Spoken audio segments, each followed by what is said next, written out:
obviously, our excellent staff, our good counsel, whom I will introduce shortly, and we'll talk in a moment the format of this meeting. So we have been called to order. Nat Rojanasathira, who is our amazing assistant city manager, I believe will have the magic button on this. And Nat, do you have a flag that you can post for us? Yes, I can. Happy to show the flag here for all of us to see.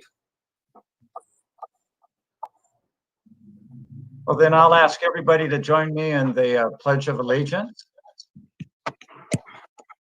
I pledge allegiance to the flag of the United States of America and to the republic for which it stands, one nation, under God, indivisible, with liberty and justice for all.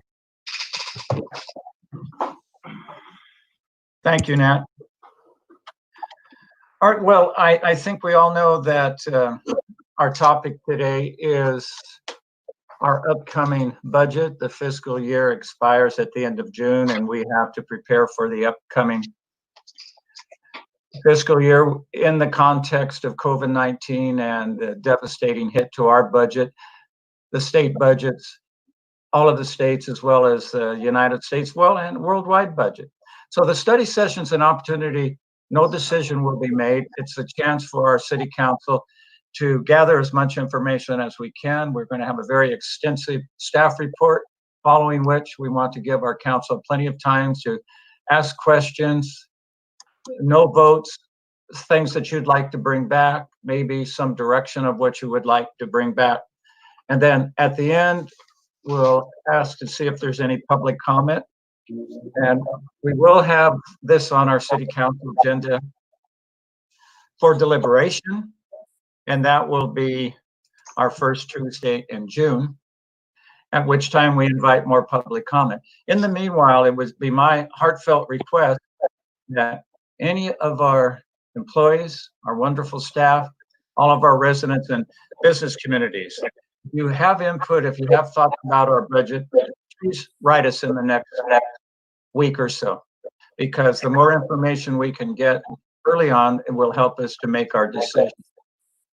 And I know I would have the temptation as a resident to say, this is a very important program to me. Please don't put that on the temporary, and I'll use that word more than one, on a temporary cut list. And I share that, I appreciate it, but what I would ask you to do is, if you have some thoughts how we can avoid that, if you see an opportunity for increased revenue for our city, if you see an opportunity for cutting expenditures, if you see an opportunity to look at our operations, tell us what you consider to be core operations as we redefine the mission of our city. That kind of really positive, constructive, looking from outside, having fresh eyes at this would be so helpful. So I implore you, please get back to us as much as you can in that mode, with the idea of this is all teamwork. We certainly don't want to look at more layoffs. I know that was extraordinarily difficult for all of us, and not being laid off, but just imagine if you are, and what does your future look like? How do you pay your health insurance? Some of the people I know in the staff, I was their 5th grade teacher. I know them personally. You as a council know them personally. So one of my #1 goals, and I hope it's attainable, is that our layoff cycle is over, but that's going to depend on all of us coming together to find the revenues to keep people. We will have to make the hard decisions to balance the budget. There's just no question about that. Just another comment or two. When we put Measure G on the ballot way back in March, we had declared as a city a financial emergency, without the slightest idea that COVID-19 was going to hit us so hard. So again, we're very grateful for the people who voted for that. But at that time, we were looking at the operation of the city. Was it sustainable? And we knew we were going to have to take a relook at how the city does business.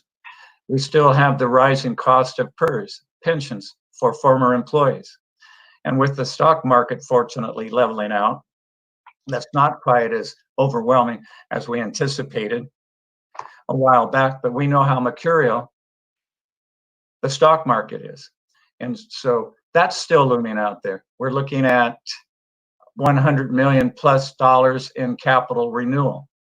So we have a lot of things that we need to do, and we'll get through all of this. Hopefully it's all temporary. We're still very much looking forward to getting as many employees back as soon as we can.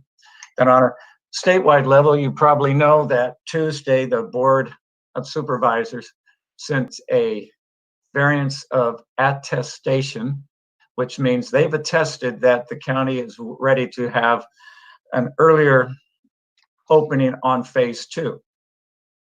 And so many counties in the state have acquired that, and it's expected that Monterey County will also be added to that list. However, opening our hotels, a major income producer for the city through the transient occupancy tax known as TOT, isn't until stage 3. And then stage 4 is when convention centers and aggregate groups, concerts, etc., open. And we do know we have a major conference center, which is an economic engine.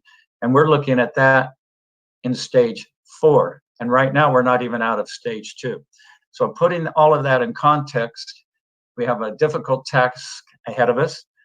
And I'll finish with, again, the plea for anybody who has ideas for increased revenues, for expenditure savings, ways to keep our employees here in the city. We really, really want to hear from you. And probably today is information for you as well. So we'll all have a chance to think about it over the next week and let us know what you're thinking. Now, earlier I said it would be my pleasure to introduce your caring city council. I'm your mayor, Clyde Roberson, and it's my honor and privilege. And we have Dan Albert, Alan Hoffa, Ed Smith, and Tyler Williamson, a team that works really, really well together.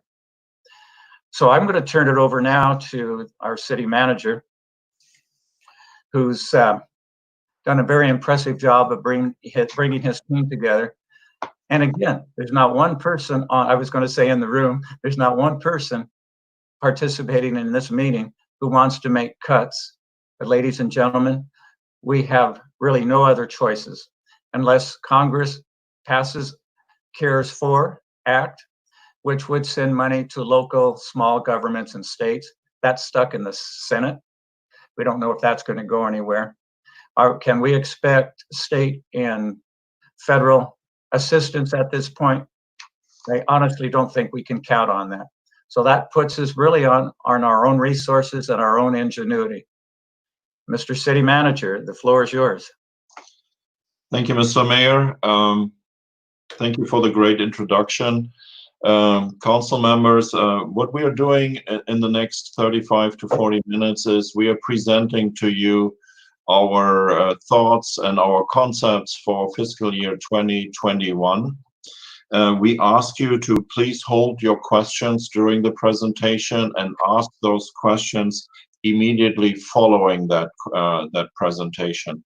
I think it is a good approach to let us show you the whole package of ideas, suggestions, potential solutions, and then after we have concluded our presentation, I would ask you kindly to bombard us with your questions.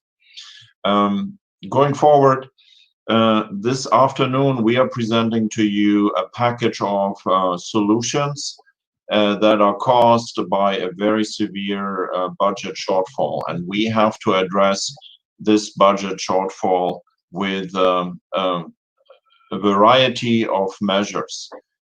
As we have implemented as we have spoken about it a couple of times, this is an unprecedented crisis, and we have a great toolbox of traditionally working solutions at our disposal. What we do not have at our disposal is a realistic projection of how the pandemic is developing. And frankly, no one else has that knowledge either. So that's the good news. We all don't know exactly what will happen. And so what we are bringing forward to you is a solution to the anticipated budget deficit. And what we have worked on and what we are showing you is that we can figure it out, how we can figure out the next fiscal year 2021 based on what we know today. We put something together that will help us to survive, to be fiscally, financially resilient for the next 12 months, for the next fiscal year. We also added a suggestion into our presentation that we called paradigm shift. And those paradigm shift ideas are basically ideas that we need to bring up as your staff. We need to bring them forward. Not every single idea that we are bringing forward will be without controversy. And the mayor spoke about that very pointedly by saying that every program that we are addressing will have people who will speak up in favor of that program. Let's talk about the paramedics. You saw in the agenda report we are speaking about discontinuing the paramedics programs. Just this morning we had an incident in front of Colton Hall where the paramedic program actually was very helpful in helping someone who needed immediately medical care, and it was very important that we were there before the American Medical Rescue EMTs showed up, AMR. So every program will have their proponents, but every program comes with a price, and every program that comes with a price comes with offset of benefits. So we will bring those ideas forward, and many of those ideas you already heard here and there, but I don't think that they were ever presented to you in this density. So that is what will be at the end of this presentation, a collection of great ideas. And we know already one other lesson that we learned, and I want to share this with you very, very clearly at the beginning of our presentation. Our fiscal policy with respect to our reserves of 16.6% are not sufficient. I wish our fiscal reserves were set at 25 to 30% of the general fund. Our fiscal reserves are just not enough to bridge a crisis like the one we have. So subsequently, our last proposal is also to look at a different fiscal policy with respect to our reserves. So what we will do now is we will hand over the presentation to Lauren, and she will go over the proposed. I apologize. There was one more slide that I wanted to talk to you about, and that's the next slide, which is basically early on we set city priorities, and you agreed to those priorities. You set them in stone, which were basically maintain public safety as a top priority. You also set the bar to keep the local government operational, and there was not a single day where we didn't have staff on hand, at hand, that was helping us to address needs by our residents, by our neighbors, by our businesses. So second priority will remain keeping our core functions of our local government available for everyone to be used. And last but not least, we need to help our economy for a speedy recovery. So those three priorities are still in effect, and those three priorities are guiding us in presenting to you our budget reductions. Now, today you might have read a headline in the Herald that was talking about layoffs. Let me say upfront to you, our proposal contains probably not a single layoff. There will be personal adjustments that we are proposing, but at the end, you will not be faced with eliminating 102 positions with 82 incumbents like we did on April 29th. Our proposal today focuses on other operational reductions, other budget amendments that we can afford, that we feel is necessary. And also you will see that we are proposing to use wisely part of our reserves. But I just wanted to point out, you will not be confronted with a variety of layoffs that you had to tackle April 29th. So with that, I hand it over to Lauren, and you will hear from Lauren in a very concise way, as always, what our challenges are.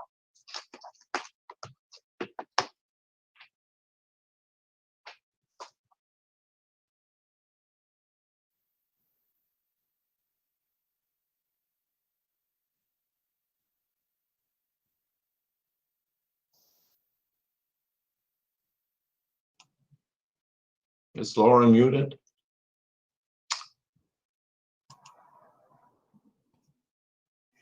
Muted. I get to start over. Can we all hear me now? Yes, we can hear you. Oh, that was fun. Good evening, council, members of the public. It is my duty and responsibility to present this report. I want to first say thank you to the council for your leadership. Thank you to the city manager for his leadership, and the executive team who've worked tirelessly on the contributions to this report, and their respective staff members and the community who we serve.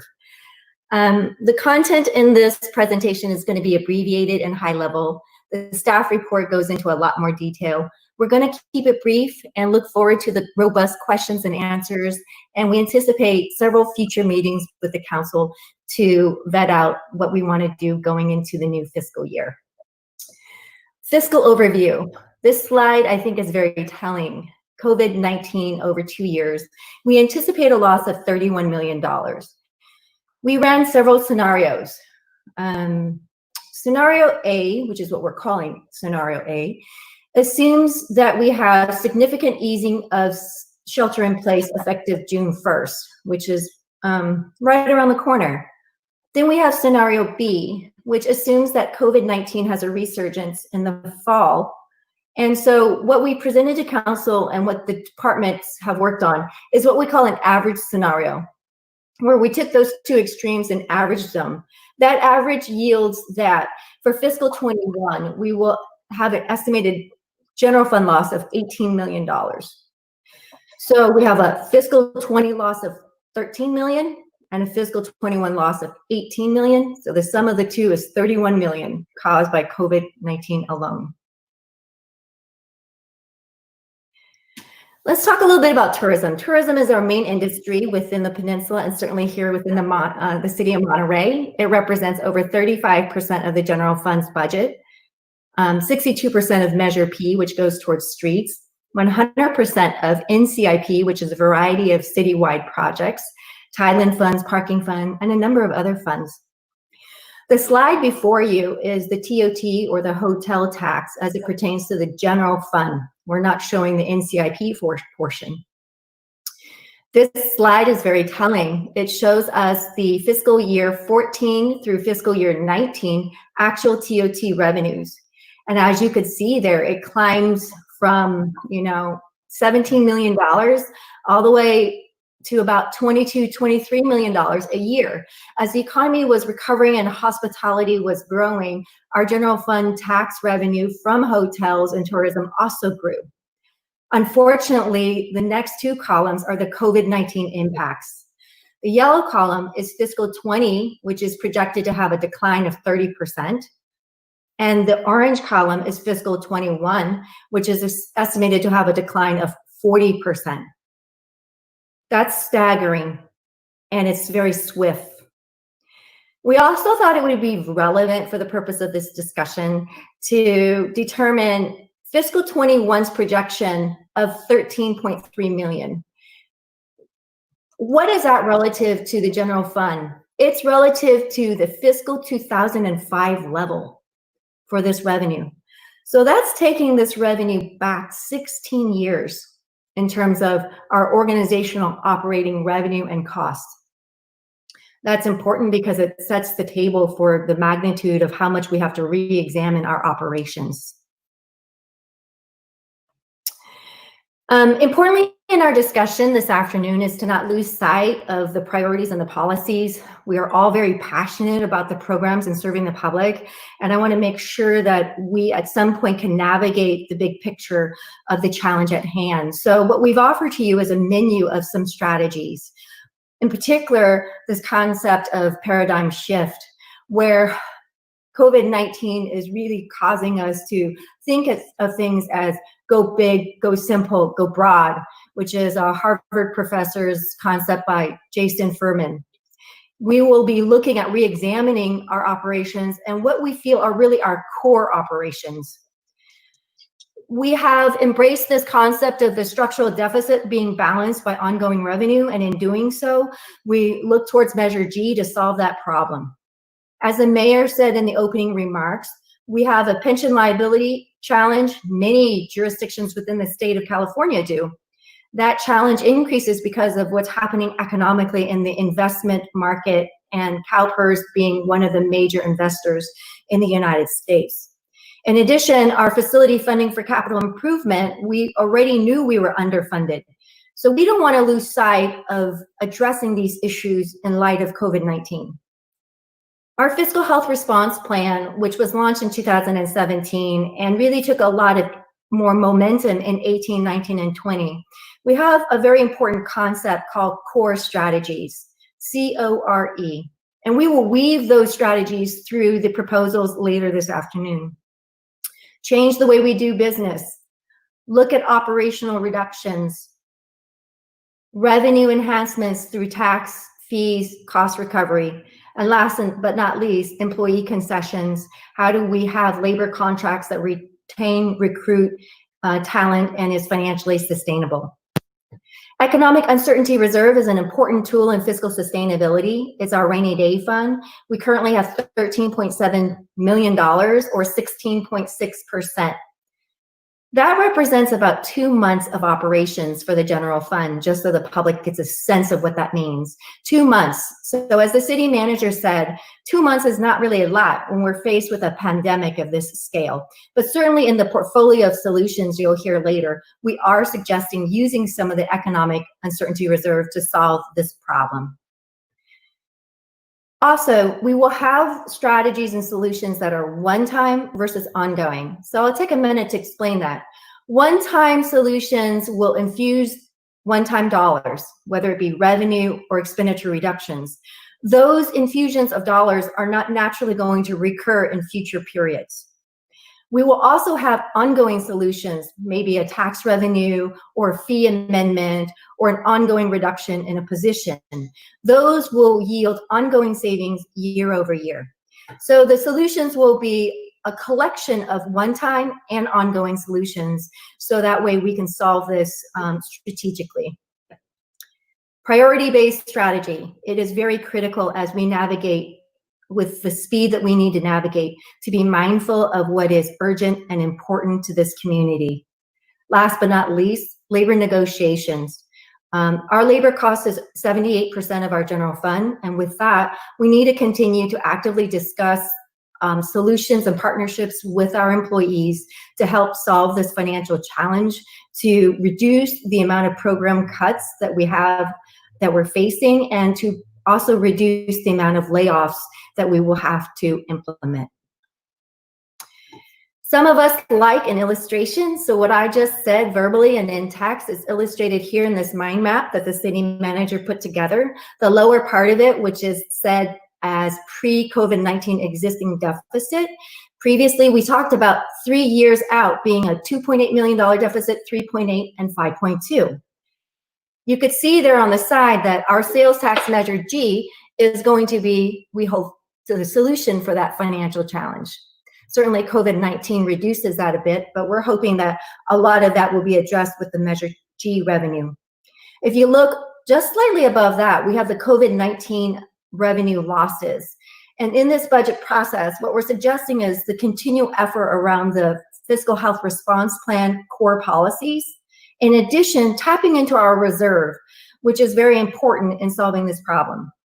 And also, going into the staff report in tonight's meeting, the departments were asked to do multiple program reductions of 5, 10, and 15% scenarios, and looking at what that might yield in terms of budget saving. In addition, we need to look at new revenues to solve this problem. So that's an illustration of the portfolio of solutions and big picture strategies. So now let's pivot over to the proposed budget solution for COVID-19. As I mentioned, there are two scenarios, scenario A and scenario B. We are presenting to you the average. So if you look at the top there in the average scenario, it's $21 million. $21 million is comprised of $18 million for fiscal 21 plus $3 million that we have to carry over from fiscal year 20. So that makes up $21 million or 25.2% budget deficit caused by COVID-19. That's really substantial. The portfolio of solutions that we present here do not include employee concessions yet because those are still discussed currently, and it does not include new revenues yet because we need to understand the will and the motivation of the council and the community. With that said, I'll go over the proposed solutions before you. Starting with NCIP. In April, council authorized to not appropriate projects, and that would yield $3 million towards solving this problem. In April, we instituted the process for the layoff, which would yield $8.1 million to the general fund. The proposal before you tonight has $2.4 million of layoffs, freezes, and retirements. Most of these positions are currently vacant. Also, it includes $5.1 million of program cuts across the board, with all general fund departments being affected. We are proposing to use the economic reserve, which is our rainy day fund, by $600,000. And we're also proposing to suspend the capital improvement repairs of our various buildings by $900,000. Last but not least, we have one-time savings of $800,000 in terms of technology projects, which we propose to suspend for a year. Let's talk about labor contract and prior year department cuts. Because labor concessions were not in the portfolio of solutions, it's important to talk about what's going on with our labor contracts to set the table for the council and for the community. As I mentioned, staffing costs is 78% of the general fund budget. We are currently not in an open contract with our labor groups. All the contracts are closed. They are scheduled to expire June 30th, 2021, with fire expiring on June 30th, 2022. Within the fire contract, there's an opportunity for a reopener on the condition of staffing for stations and salaries in 2021. What does it mean to be in closed contract? What that means is that other than layoffs, the city cannot require or impose concessions. I think of value for the public to know, the executive team has come forward and offered, and the city has accepted concessions.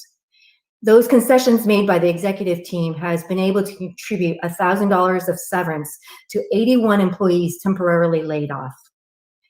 The city council continues to negotiate with labor groups as to what we can do in partnership with the employees, with the goal of reducing additional layoffs and with the goal of reducing the deep cuts that you will see in the next 15 minutes. Also, as we were going through the budget cuts for COVID-19, some of the departments felt it was really important for the community and the council to know that prior to these cuts, some departments had already taken significant budget cuts to balance the budget. So as we look at the COVID-19 cuts, these cuts are going into much deeper into some departments that are already super lean. And I wanted to be very transparent, as I am the spokesperson for the departments, that departments really want the council and the community to know that these cuts will have programmatic impacts. So this is a comprehensive slide. It's a bit hard to read, so I'll walk us through it. And again, in the staff report, which is published online, you can study it and certainly send us your questions. This represents the general fund by department proposed reductions. What you'll see in the first column is the department listing, starting with police all the way down to finance and non-department. The blue column, it looks kind of blue, kind of purple, is the layoffs that were approved by council in April. That's $8.1 million. The orange columns, column B, C, and D, this is the proposal presented this evening. First, we have additional freezes, layoffs, and anticipated retirements. Again, most of those positions are vacant. That is $2.4 million. We also have across-the-board program cuts of $5.1 million. So the proposal is $7.6 million of general fund cuts. The green columns show you the composition, which is a total reduction in the general fund of $15.7 million, or almost 19%.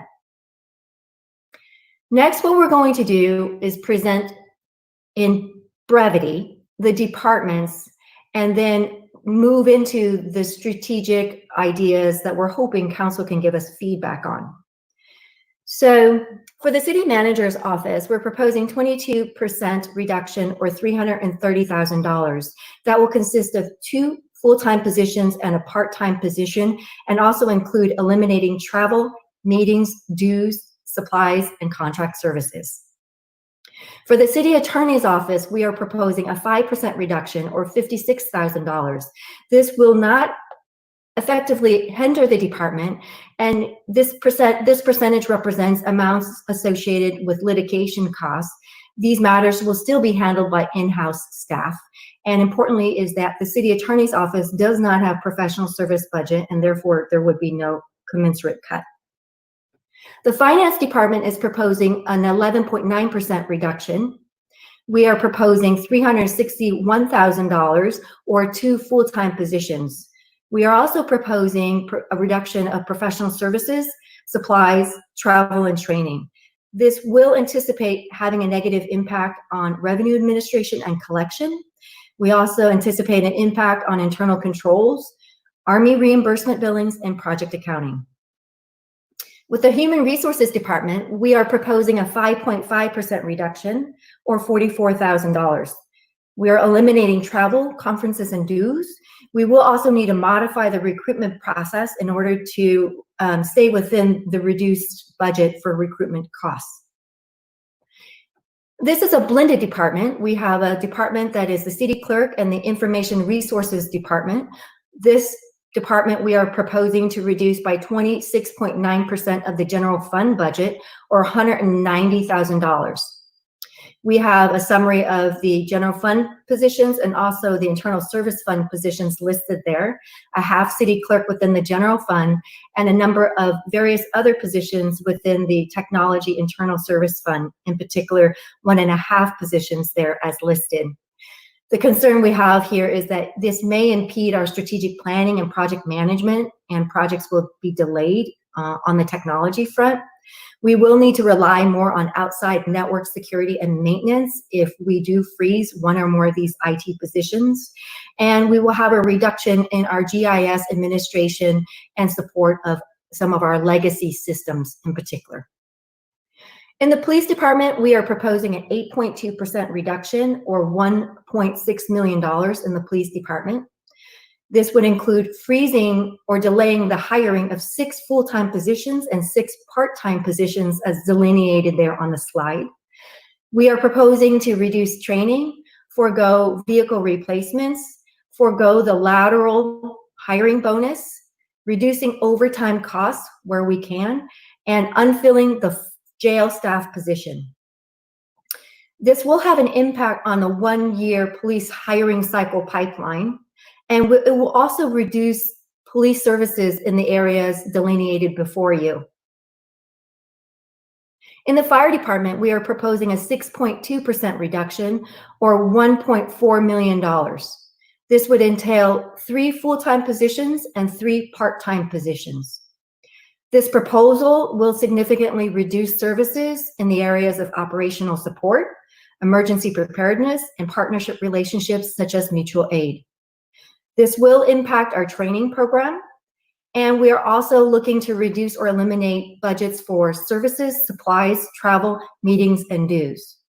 In this proposal, we are including elimination of all overtime not related to station staffing, and also the fleet reduction by 2 vehicles, which may have operational response impacts. In the Community Development Department, we are proposing a 9.4% reduction, or $335,000. The positions listed here include the general fund position and also a non-general fund as well, the housing fund. That would be 2 full-time positions and 2 part-time positions. The proposal includes eliminating all training and travel budgets for all divisions and also impacting the professional service budgets as well. Conference Center Division. Our Monterey Conference Center budget is proposed by us to reduce 35.1% of the budget, or $1.4 million. It entails a reduction of 8 full-time positions and 2 part-time positions. It will also entail the reduction of operating expenses between 10 to 50% and the reduction of non-essential outside contracts. Public Works. We are proposing a 21.2% reduction, or $1.1 million of public works programs. It entails 1 full-time positions and the reassignment of 7 positions to the Army. Those 7 positions will be reassigned to support the Army, and the Army will reimburse the city's general fund for such services rendered. We will also be looking at transferring utility costs from the general fund to the gas tax fund, reducing training, travel, and professional service budgets accordingly. Next, I'll transfer it over to the Assistant City Manager to take the next 4 slides. Great, thank you, Lauren. In the Parks Division, we're recommending a reduction of 7.6%, equal to $349,000. There are 3 position reductions. All of those positions are currently vacant or will be vacant as a result of a retirement. This involves reduced greenbelt maintenance, including the old Capitol site, general maintenance of landscaped areas, beaches, park facilities, playgrounds, field maintenance, as well as homeless encampments, and reduced supervisorial capacity. In addition, in this division, we're proposing a reduction in supplies and contractual services in forestry to maintain street trees. In the Sports Center Division, as well as the Recreation Division, you'll see that we're recommending a drastic and difficult yet necessary reduction of 60.6%. This involves a variety of positions that include 25 full-time, 14 regular part-time, also known as 30-hour employees, as well as over 350 part-time staff. The proposed budget takes into consideration social distancing guidelines that will greatly impact our ability to retain Sports Center members and bring back Recreation Division programs at full strength right away. The budget accounts for what we know will be a year of reduced revenue and cost recovery. And we do know that the general fund revenues will increase in future years once the public has an appetite for participation in these programs.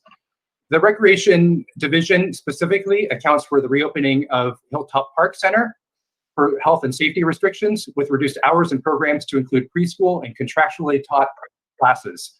It also takes into account reopening Schultze Park Center with reduced hours and services. This budget retains core staff and infrastructure in years to come, resuming gymnastics, youth, adults, field sports programs, as well as summer camps and playground programs next year. Based on our limited revenues, it also proposes to keep El Estero Park Center and Casanova Oak Knoll Park Center closed for the time being. But if the health order allows it and there's a demand and willingness to pay for services, it would bring back programs such as gymnastics at El Estero Park and after-school programs at Casanova Oak Knoll Park Center. In the Sports Center, the budget assumes being able to resume service on a limited basis at reduced operating hours, with cardio equipment, weight and strength training access, as well as reservation-based access to group exercise classes and lap swimming. In the Museum Division, you'll see that we are proposing a $220,000 department reduction equal to 59%. This allows for reopening our museums, including Colton Hall, which will be based on part-time staff using non-general fund dollars to manage volunteers, similar to the way that we currently operate programs and volunteer docents at the Presidio of Monterey Museum at Lower Presidio Historic Park. Last but not least, in the library, we are recommending a budget that, similar to the Sports Center and Recreation Division, ensures that we operate in a manner that's sustainable and viable long-term. This library division budget was presented to and approved by the Library Board of Trustees at its meeting this past Friday. As some of you are aware, the board approves the library's operating budgets proposals as part of its administrative authority under Article 7 of the Monterey City Charter. This library board approved budget allows the library to provide core services when it's allowed to reopen. There are currently 4 phases for reopening the library. And at its peak, once library users are allowed to enter the library and check out books, services that would be covered under this budget include a building that is open Tuesday through Saturday, an information line, maintaining email services, Wi-Fi, and having quarantine items being able to be checked in and checked out. That concludes the proposed budget for the divisions and departments. I'll hand it back over to Lauren Lai, our finance director. Thank you. Great. Thank you. So at this point of the presentation, we're going to spend a little bit more time on paradigm shifts and the solutions presented. So COVID-19 has impacted the whole world and us locally very swiftly and to a great magnitude. So the idea proposed here is with this concept called go big, go broad, go simple. And we anticipate any or all of these ideas will solicit very robust discussions. Let's look at core at a glance one more time, because these strategies will be threaded through the ideas and the proposals in the upcoming slides. So change the way we do business to be more streamlined and efficient. Look at our operational services, re-examine them, reduce them where appropriate. Revenue enhancements through economic development, fees, taxes, cost recovery, and employee contracts that attract, retain talent, and are financially sustainable. These are color-coded, so as you see in the later slides, we've intentionally provided a plethora of solutions across these four concepts. And if the council will also appreciate and support, we have framed these strategies in terms of timeline of decision making. Some are more urgent than others, in particular those that need to go before the public in the November election. The November election requires that we file all legal documents with the Monterey County at the beginning of August. With that, we have the first slide. These decisions need to be made over the next 1 to 2 months. So we'll begin with TOT, our hotel tax. Is there a desire to increase the rate and or adjust the NCIP allocation? Streamline the recording, collection, and administration of that tax. TOT represents 28% of the general fund's budget, and we need to look at the tax and the revenue as an opportunity to solve this problem. Monterey Conference Center. It is the backbone of our tourism industry and a very large, important regional collaboration. Do we want to set the new contribution formula 3% or 6%? Do we want to consider a one-time infusion to fund economic recovery? As we've discussed before, international travel within the states and here to the city of Monterey will be challenging. So many jurisdictions like ourselves will be retargeting our tourism market. And so one-time infusion will enable the conference center to be effective in garnering those new tourists as others such as Santa Barbara and San Diego and San Francisco compete for the same tourists. Last but not least, the conference center, the Visitors Bureau rents a facility from the city, and we get $130,000 a year for that.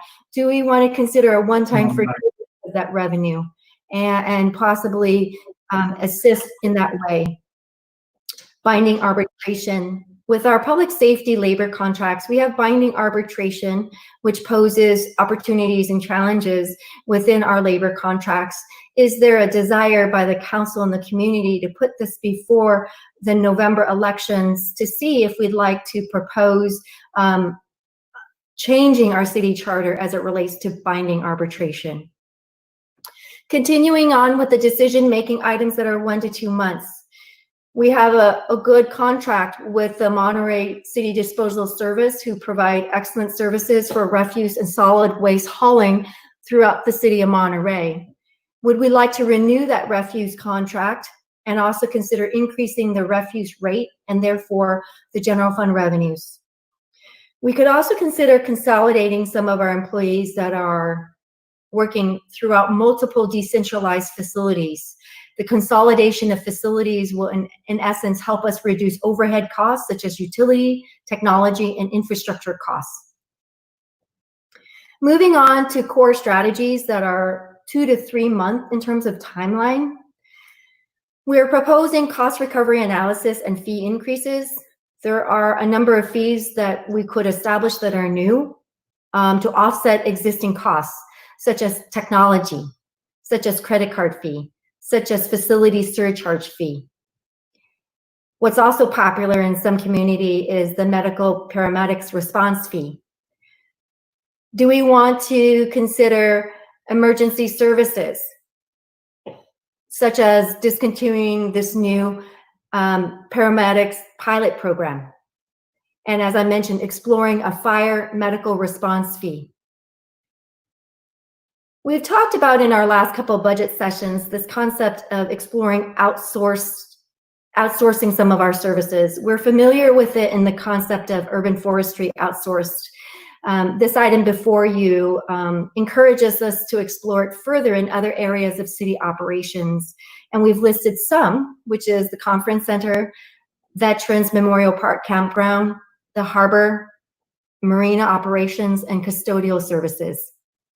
Would such third providers be more cost effective? Would such third providers be acceptable in terms of service level? These are important areas for us to explore as we look at our financial sustainability and what we examine and believe to be our core services. Moving on to core strategies within a 3 to 6 month timeline. Would we like to reduce service hours for administrative offices, such as the city manager, city clerk, city attorney, finance department, and therefore the services to the community as a whole in these administrative offices? Would we like to explore more self-services? That would entail investing more into automations, websites, and internet-based services. It would then in turn reduce the service that are employee staff intensive, and we could then pivot those employees towards providing other core services. But that would require investing in technology to make some of that happen. Would we like to explore developer deposits within the community development department, examining the approach and the administration for those important projects? And then last but not least on this list is our internal service funds. Our internal service funds consist of workers' comp, general liability, vehicle maintenance, and technology. Are there ways we can reduce those cost centers? Are there ways we can improve the cost allocations? And importantly, is enhance those central service programs to the rest of the city's general fund and other funds. We're going to move you towards the mid and long-term programs or core strategies. So with this, we start with private and nonprofit funding support. Most of us are familiar with the support we get from Friends and the Foundation of Monterey Public Library. We're hoping to encourage that concept in other areas of our city programs, perhaps in the sports center and perhaps in partnerships with nonprofits for the senior center, and continue to get partnerships for our sports group for the ball field operations. We are thankful for the expertise and the commitment by all these organizations, and there might be an opportunity during this time to examine how we can work better together and be more financially sustainable. In the fire department, we launched the idea and we need to implement and carry through the standards of coverage study. We also need to re-examine the potential to reduce staffing and/or the number of stations. The Economic Uncertainty Reserve, as the city manager mentioned in the opening remarks, this incredible time of challenge has really revealed to us that our reserve policy of 16.6% is really inadequate. 16.6% is only 2 months of the general fund operations. And as we explore a lot of different opportunities and solutions, we ask the community and council to explore this policy and perhaps increase that amount to a number of 20 or 25 or higher to position us better for the future. In closing, I want to thank everyone again for their contribution. I had the honor of presenting the lion's share of this presentation. I know it wasn't easy for those who participate. We're looking for feedback tonight. In particular, we're looking for feedback as it pertains to the strategies presented. And going into the June 2nd meeting, which will be evening session on Tuesday. We're looking for some direction as to maybe 3 or 4 key areas that we'd like to discuss on the June 2nd agenda. We're also seeking some feedback as to what there might be support for going into the November election. And again, time is of the essence. While this community has been incredible in its good governance and has very long-standing traditional public reiterative engagement process, we are not afforded that during COVID-19. So we do need to move quickly and be able to navigate the public engagement as best as we can. Our hope is that by June 16th, at our regular meeting, Council will adopt amendments to the fiscal 21 budget, which will be effective July 1. Again, I close by saying that our goal in serving the public is to restore services when we can financially do so. With that, I turn it over to the mayor for any questions and answers, and all the directors are also in this meeting that can help out as well. Thank you so much. Yeah, Mr. Mayor, if I may chime in for a few seconds here. Yeah, please. Number one, thank you for the great presentation, Lauren and Ned, and thank you for the whole team that was working very hard over the past 3-4 weeks and through the Memorial Day weekend to get it together. I want to correct one impression that I left. The fire department, potentially with the fire department measures, there may be layoffs in the fire department.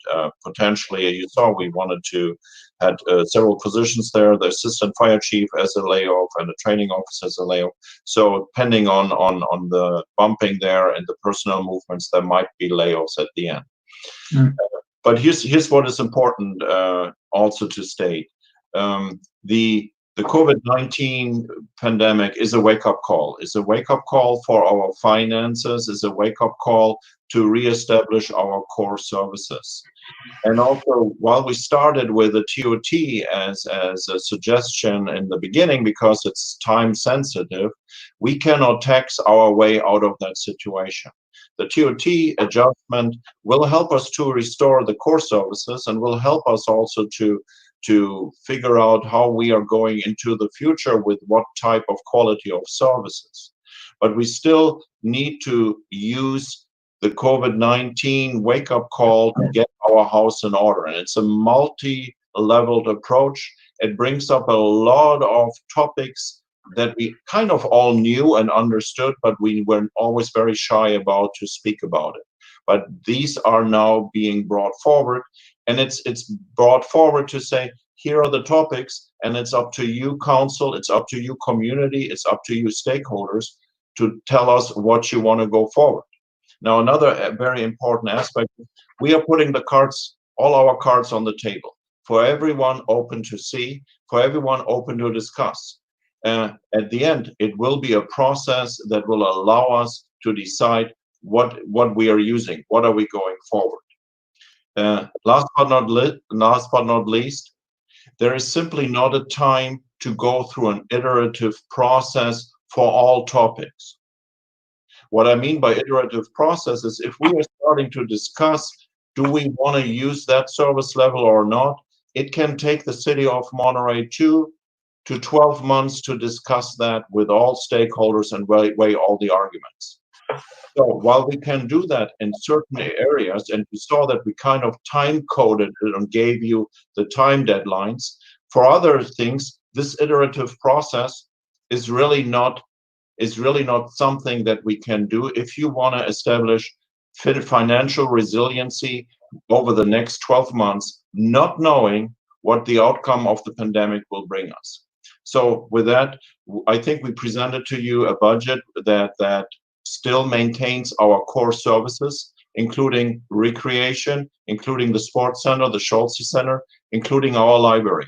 And with that, I hand it over to the mayor. Thank you. Okay, thank you, Hans. And we thank Lauren for a world-class presentation. And as our staff has pointed out, these are topics for discussion. And so when you looked at core strategies, some are immediate. Obviously, by June 16th, we really do have to balance the budget. than some of the other core strategies going forward, we do have a little more lead time on. And the items that I can remember a principal telling me once when I was teaching at Bayview School, she said, "Hey, I throw things on the wall and find out what sticks." And so we're at the point where we need to explore where we're going to be by June 16th. Where are we going to be 3 months from now, 6 months from now, a year from now? Because there's so many unknowns out there. Will people feel comfortable traveling once we hit measure 3 or phase 3? When do we reach phase 3? We're still in phase 2 from a state viewpoint. I'm reading that hospitality analysts are looking at a shift from conventions, large group, to leisure travel, which is something that happened when the Monterey Conference Center was down being rebuilt. And we had a 5% increase, interestingly enough, in tourism at that time. So there are still a lot of unknowns. Will we get back to normal after we have a vaccine? Will we get a vaccine? People are wondering, how long is this going to last? The draconian measures that we're needing to take, how long will they last? Will we be back to normal a year from now? So there are a lot of questions out there. And what we're trying to do is, I'm putting this in context of, we've got to take immediate action because we cannot have an imbalanced budget. Then going forward, we're probably going to have to make some hard decisions, and there may be a lot of disagreement in the community about where we go as a city. But I guess, as they say, that's why we get the big bucks. But to clarify that, we don't get big bucks. So, council, do you have some questions? Who'd like to start off with some questions, thoughts, etc., about the presentation? I have one question, if it's okay. All right, well, let's start with council member. Okay, I've got a lot of comments, but I'll hold them till we hear from the public. But well, Alan, if I may interrupt, go ahead and make your comments too, because with the study session format really is for the council and staff to interact, and then we'll do public at the end. And if they don't like one of my comments, they'll let me know. Okay, then I got a question, and then I'll share my thoughts. Yes, please. Lauren and Hans, did the staff look at all considering selling any city assets? I mean, one thing that possibly comes to mind would be our Fort Ord property, but maybe there are other assets that, you know, we could let go. Not that we want to, we don't want to do any of these. Was that something that you considered? No, we did not consider that, meaning we did not go through a list of properties. Many of our properties are actually revenue generators for us. So we did not look at specifically, for instance, the Fort Ord properties to sell those properties. As you know, they come with a huge burden also inherently. But no, we have not done that. Okay. Then let me share my thoughts. First, appreciate the breadth and the depth of the report.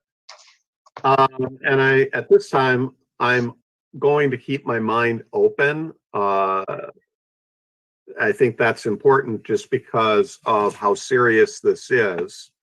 But some things that I think I'm more interested in, and there are some things that I'm more hesitant about than others. So that's what I'd like to convey to staff.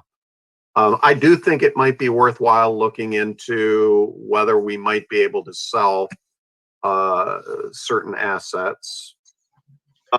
I am supportive in terms of revenue enhancement, of looking at giving the voters the choice of considering TOT. This is something I've resisted because I did not want to overburden the hotels, which are what generates this revenue, and make us uncompetitive. But I think we may have to at least consider that, and looking at one way or another, whether it be adjusting the conference facility tax or whether it be adjusting the TOT in some way. I think we need to look at that and give the voters that choice in November. As far as some of the things like NCIP, CIP, reducing programs, I thought none of that is good, but I think all of that is something we have to consider. I thought that the program cuts by the various departments mostly seemed reasonable. I do wonder if it wouldn't be possible to save more in legal. And I also worry a little bit about how deep the cuts go in the parks and rec and library. I understand that there are fee-related services, and we're worried about the possibility that we won't be able to offer those services. But I just want to make sure we're sort of not cutting programs that actually could pay for themselves potentially.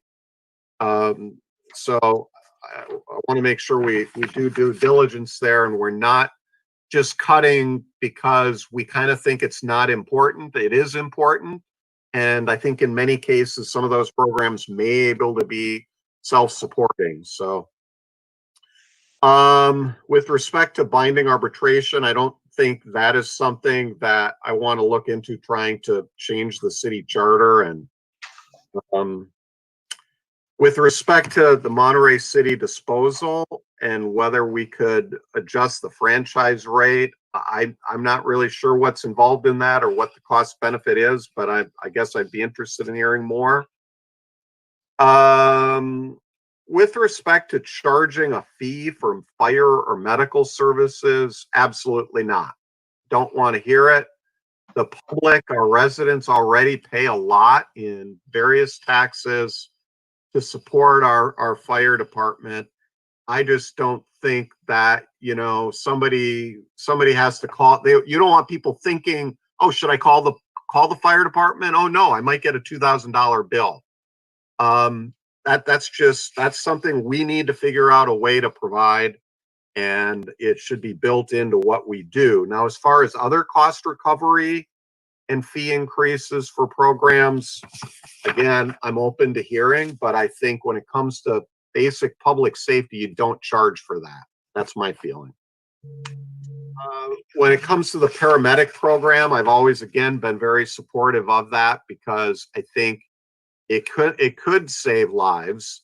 On the other hand, it is a luxury, and those services are provided by the ambulance. So maybe we have to look at not moving forward with that due to this situation. Let's see. Moving forward with the fire department's standard of coverage and staffing study, absolutely, we have to do that. One thing I was a little concerned about in the program cuts is if we're laying off fire engineers, are we going to end up with more overtime? Overtime in the fire department is a major cost factor, and it's actually something we really have to address. Working with nonprofits to develop funds for the sports center or senior centers or sports fields, I'm open to that. Again, I'm not really sure whether that's going to be all that productive or how quickly we can get that off the ground. As far as outsourcing, I see that as something that would be a lot for me to support. It would have to be a last resort. I think that the people who do the work for our city are very important. I think it's important that we have control over those services and the work that's done. Of those various areas, if I was going to look at something, maybe the conference center would be the one area, simply because it doesn't directly serve residents.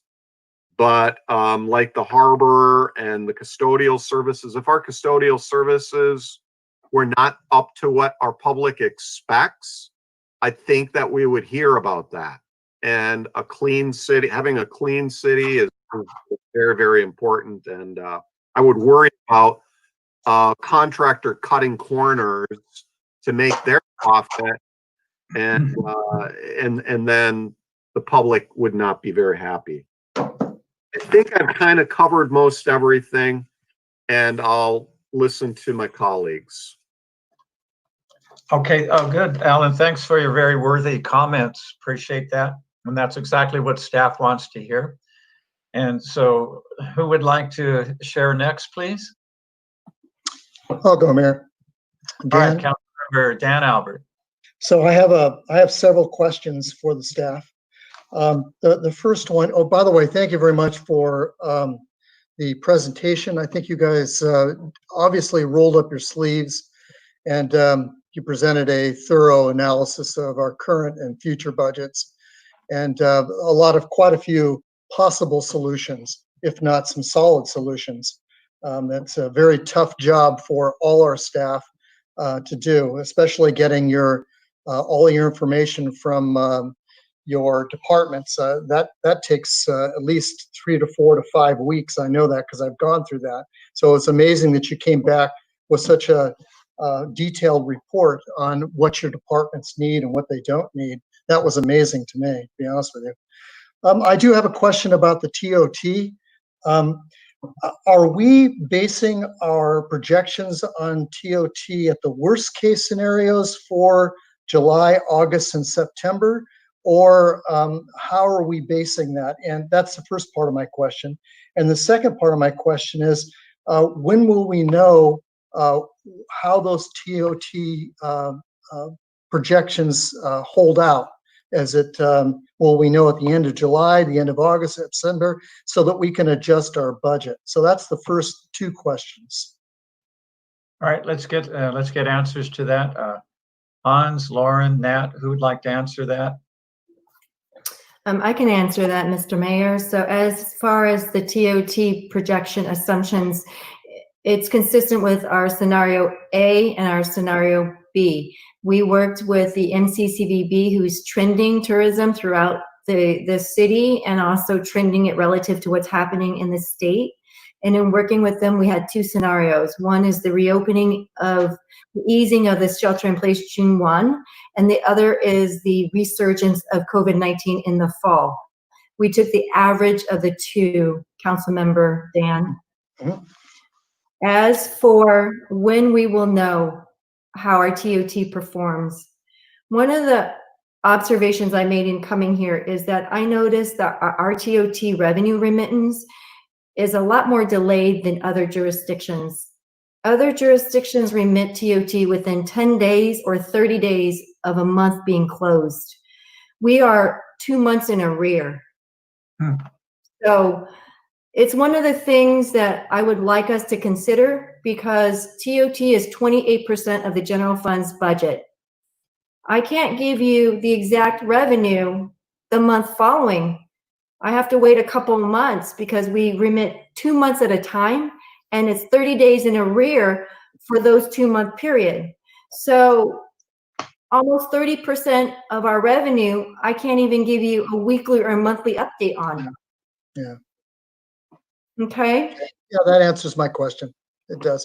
Well, while you're on the line, I'm just curious, because I think maybe binding arbitrations probably people don't know a lot about that. How does eliminating binding arbitrations save money in the budget? I'll transfer that over to the city manager or the HR director. So the question about binding arbitration is a question of what can we afford. If you go through a binding arbitration process, if you go into that process, you are losing the control over your own finances by having a third-party arbitrator coming in and telling you what you should pay and what kind of benefits you should grant. So by bringing the binding arbitration forward, I think it's not an either or, and that's also for Councilmember Hafer to consider. It's not abolishing or taking away binding arbitration, but it's basically to look into binding arbitration and state what can we actually afford and make this part of a charter amendment. Right now, the binding arbitration allows the arbitrator to impose the arbitration onto the city, whether we can really afford it or not. if we look into binding arbitration and keep it on our books, but basically find out, is there a certain cap? Can we discuss that it should not be different than what other groups are getting? Or should we say it's the median or the average of what other fire departments around us are getting?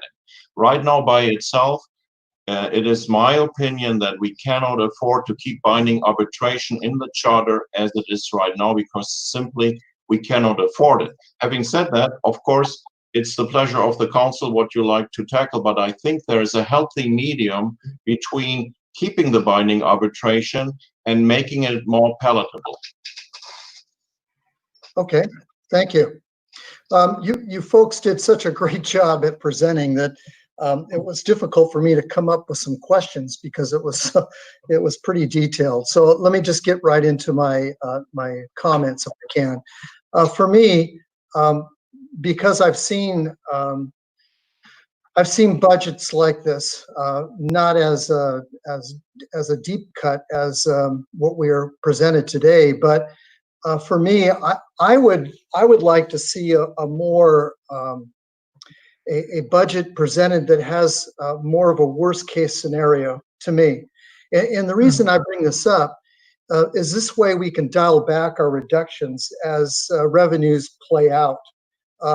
It's easy. The way I mean by that is it's easier to reconsider our reductions than implement new reductions. So what I mean is, if we go right in the middle, or we're on the other side of thinking about it, I'd hate to see us underestimate our revenues. Then all of a sudden, those revenues don't show up, and now we're going to have to go back and reduce more. So I would prefer to reduce now, even though there probably won't be implemented for a while. But I'd like to see us plan for that instead of planning for the middle. That's my own personal opinion. I'm not really, I think it's a drastic measure to change our city charter at this time. I think it's hasty and an expensive decision, especially at the cost of an election at this time. I'd like to hear some more numbers at what we would be increasing our TOT and how much that would what it look like. I don't know how we can do that because I don't know what our TOT is going to be. And plus, it's we have to do that pretty quickly, which is within 2 or 3 months. So at this point in time, I'm not really in favor of changing the charter with the TOT. I don't recommend closing facilities. I've been through that before, where we've closed facilities thinking that we would be saving money. But unfortunately, what you don't realize is you still have to maintain those facilities. You still have to assign staff to oversee the facilities, and you have to secure the facilities. So you think that you're saving money when actually you don't see a lot of savings. So unless you use those facilities, those vacant facilities, to try and get some rental income, as if, but I don't know if that would ever happen. So in my experience, I haven't seen a lot of big savings in facilities. Let's see what else I have here.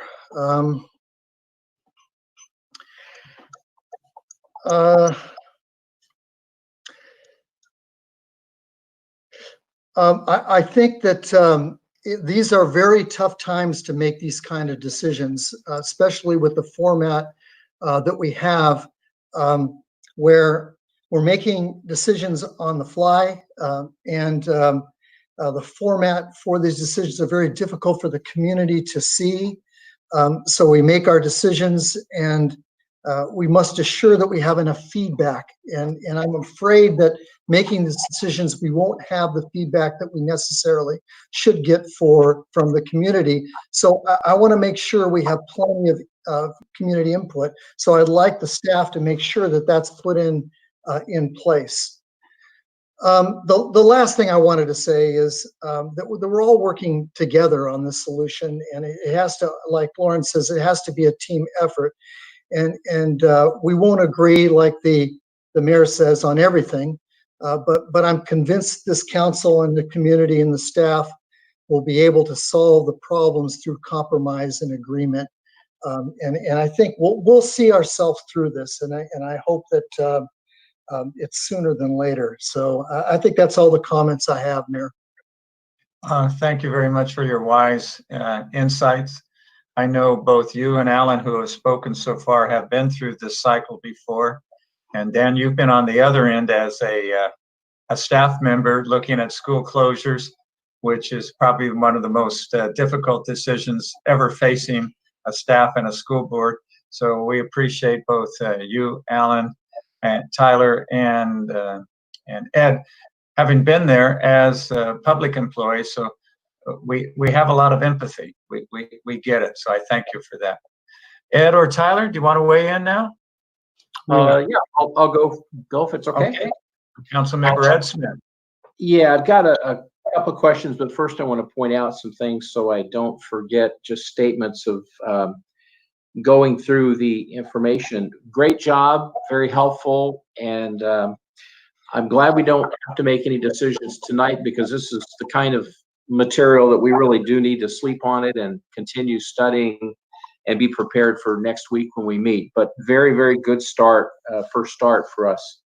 And thank you for giving us the highlight of core. I'd like to see that again and kind of have that in front of us at our next council meeting, so we can really lean on the doctrines of change, operations, and revenue and employees considerations. So the core doctrine is helpful.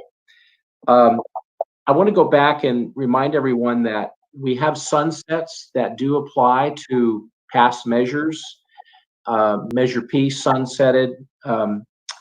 Measure S will sunset. If I have it right, it's 2023 that Measure S will, is that correct? Measure S was 8 years, 8 years, I believe. Yeah, so I'm sorry, Measure S, I believe, is going to sunset in 2023. We've also got Measure G that, go ahead, Mayor.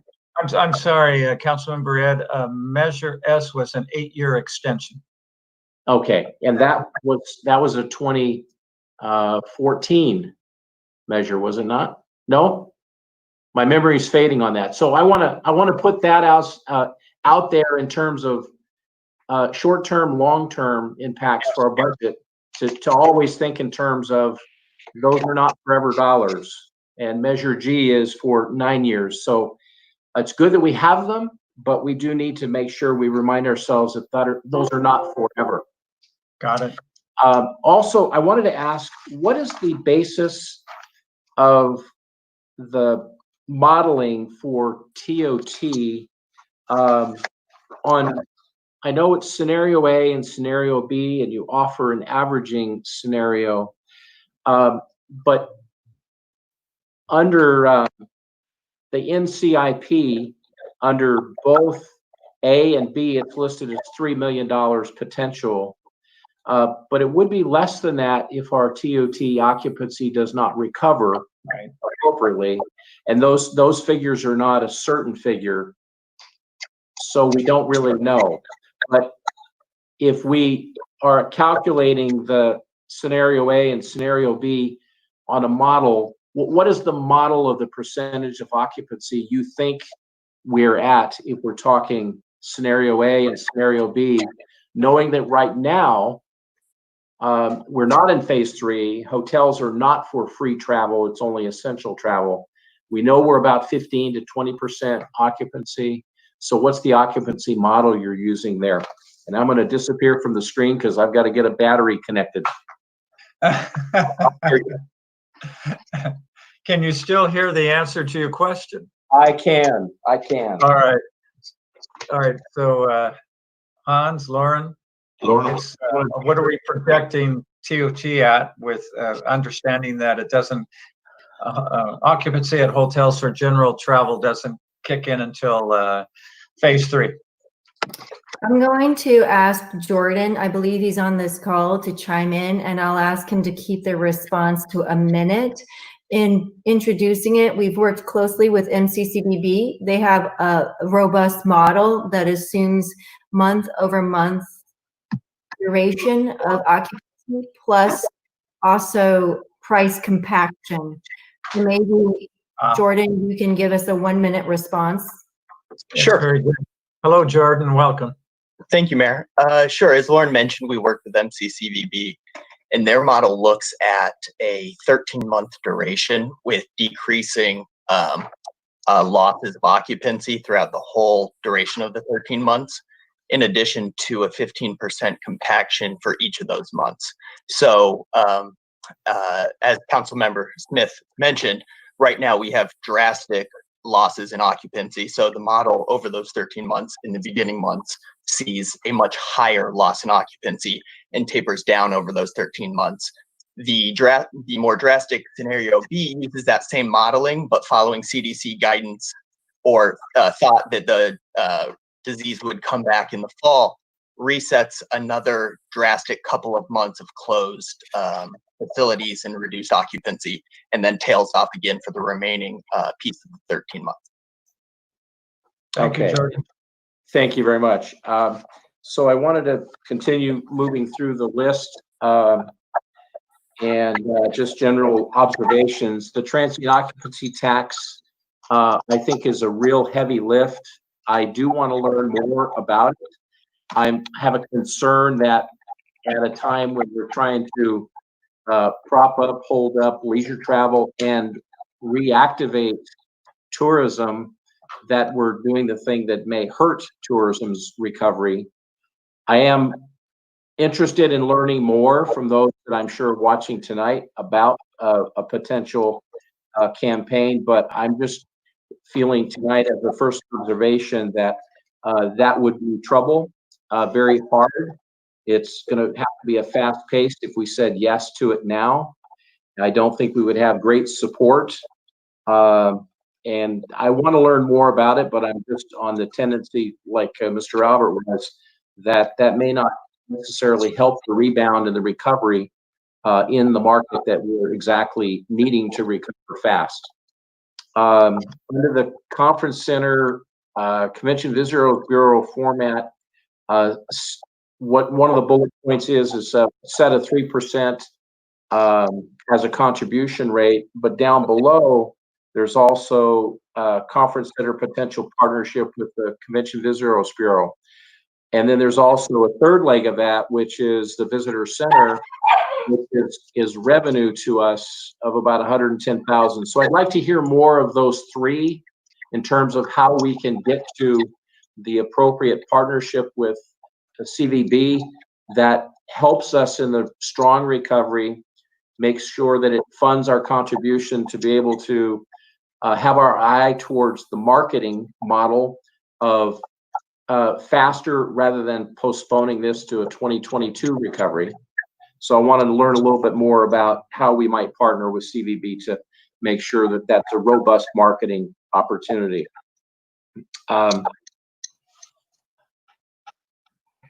Bear with me as I go down here on the list. You talked about potential fire medical response fees. I want to ensure that we capitalize on any of those fees that are statutorily available to us. I'm not necessarily interested in starting something that's new as a service call, but I do remember that we had some revenue that did come back to us on DUI enforcement, collisions caused by DUI. So I hope we're maximizing anything that is statutorily already available to us. Under reducing hours of service for administrative offices, I think it's a case of if the city manager believes that we're wasting money by keeping something open, then I certainly would entertain it. But across the board reductions of and having offices closed on Friday, every other Friday, that offers a certain level of inefficiency. May save a few dollars, but can be very frustrating for our community. So I approach that as almost an absolutely only if it's necessary, but not as the first cut. That would be something almost akin to the 11th hour where we are really having to do this as an essential model. Consolidating offices, consolidating positions, being efficient with the staff we have to serve the public, all for it. But I don't like the idea of just the sort of scatter and make it hard just because we're not open on Friday because it saves a few pennies. I think that brings more coordination problems to a city. Developer deposit, I need to learn more about that. If it generates and makes sense, I'm open to it. Re-examining general liability, saving money, yes, I'd be interested to know more how we could do that and reduce our risk pool strategy or improve our risk pool strategies. Potential reductions in staffing under fire. Do we have something that we initiated already? Is that underway, or would we be looking at potentially drilling down and approving a study to launch to help us get clarity in the future? And so that's a question. We don't have it underway now. The answer is no, we don't have it underway now. And yes, the standard of coverage will help us to figure out if we have an option of reducing fire stations or combining fire stations, since we also are in partnership with City of Pacific Grove and ComEd. Yeah, interested in doing that because I know the Matrix study is really, really dated and would like to see some more data on that.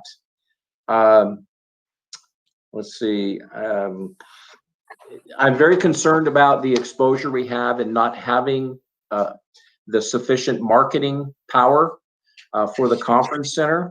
I don't want to do anything that delays the recovery for those that choose to come to Monterey and use our conference center.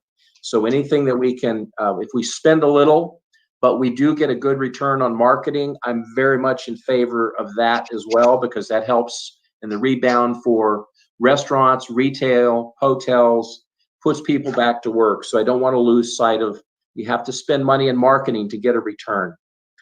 The TOT, I talked about that. Recovery models, you answered that. And the charter amendment on binding arbitration, what I learned from that, Hans, I believe, is you actually nailed it, but it's also exposure to risk in the future. But at a time when we're looking at impacting the public safety, staffing, and deployments, and going to the public and asking them to change that right now, I think is the wrong time. I'd be interested to learn more about what changes you'd like to see in the future. I think that's a little bit more in the mid-range length rather than in the short order. So I'm open to learn more about that. But I want to remind everybody that's listening is the binding arbitration only applies to the public safety workforce. And as I recall, we have never had binding arbitration all the way through the process. And so I cautiously say, yes, always willing to learn more, but I don't think that that's something that I want to jump to on the short order as well. Couple more questions I'll come back to next week, and I'll yield the time to everybody else. Oh, thank you for your valuable comments. We very much appreciate that. Councilmember Tyler Williamson. Hello, Mayor. How are you? We'd love to hear what you're thinking. Absolutely. I am actually, it's nice to hear from my other colleagues before I make my comments, because it's helpful towards identifying areas where there's already seems to be some solid support for things. So I'll go ahead and move into my comments here. So I just wanted to start off by thanking the staff for putting this detailed report together, providing scenarios and solutions to not just the problems in relation to COVID-19, but efforts to create a more appropriate and stable budget for the city's future. I agree with the need to put all the cards on the table. And excuse me, and to the mayor's point, if the decisions we make don't make our various stakeholders frustrated, we might not be doing something right. So I think that point is right on in regards to the difficult decisions that we have moving forward. I will ask a few questions. What happens, and Dan was getting to this a little bit earlier, but what happens if we lose more than the average of the two scenarios that we're using? So let's say we move forward with this strategy to do this kind of middle of the road effort and things end up worse. what's the strategy or recourse at that point? Do we come back as a council and readjust the budget at that time? Yes, yes, my microphone is on. Yes, we will come back. As you saw on the slide, and then I can explain it a little bit more. We still have 2 or 3 more parachutes that we can pull in the B scenario. And also you saw that there were two funding options that go over $1 million, I think $1.3 million, $1.4 million. And then there is another option under the B scenario where we can basically tap into the reserves a little bit more. I think we have been very fiduciously responsible in tapping into the reserves, but in our middle scenario, the reserves are just tapped in at $600,000. So there is more to tap into the reserves, as well as we have 2-3 parachutes. Having said that, I repeat myself, no one knows how the situation is developing, and it may lead to another really more comprehensive budget session in which we might discuss selling assets, or might discuss reductions of personnel in areas that we don't want to touch today. But having said that, we have for operation for scenario B, there are 3 more parachutes that we can pull in order to adjust our expenditures. Okay, and I just have a question in regards to packet page 6. There's the chart on there. It says loss by revenue categories, and in the text it says scenario A is negative 15.8, but then when you look down at the chart, it says negative 15.5, and then same thing with scenario B. It says 20.9 in the text, and then down below it says 20.4. So I'm assuming in the chart that's the accurate numbers. Yeah, I will punt it to Lauren to explain that, but what I'm telling you is we are working on this nonstop for the past 2-3 weeks, and numbers kept changing. I don't know if our chart is the accurate number, or if the written word is the accurate one. So Lauren, if you can answer that, please. You're muted, Lauren. He says I'm right.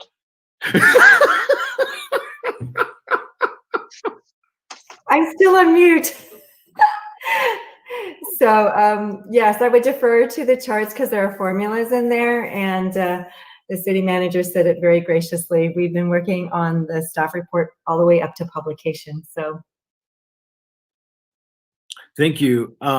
Next question is just hoping that we can better explain, and I guess it doesn't have to necessarily be right now, but it would be, and it was kind of done earlier in the presentation, but it would be nice to see it a little bit more clear cut, and I'm assuming we'll see that through the proposed budget.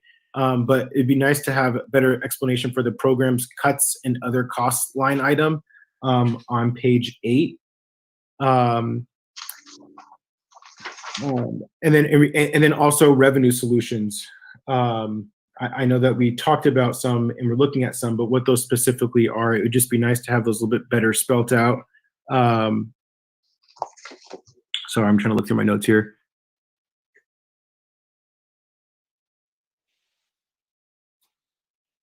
Let's see.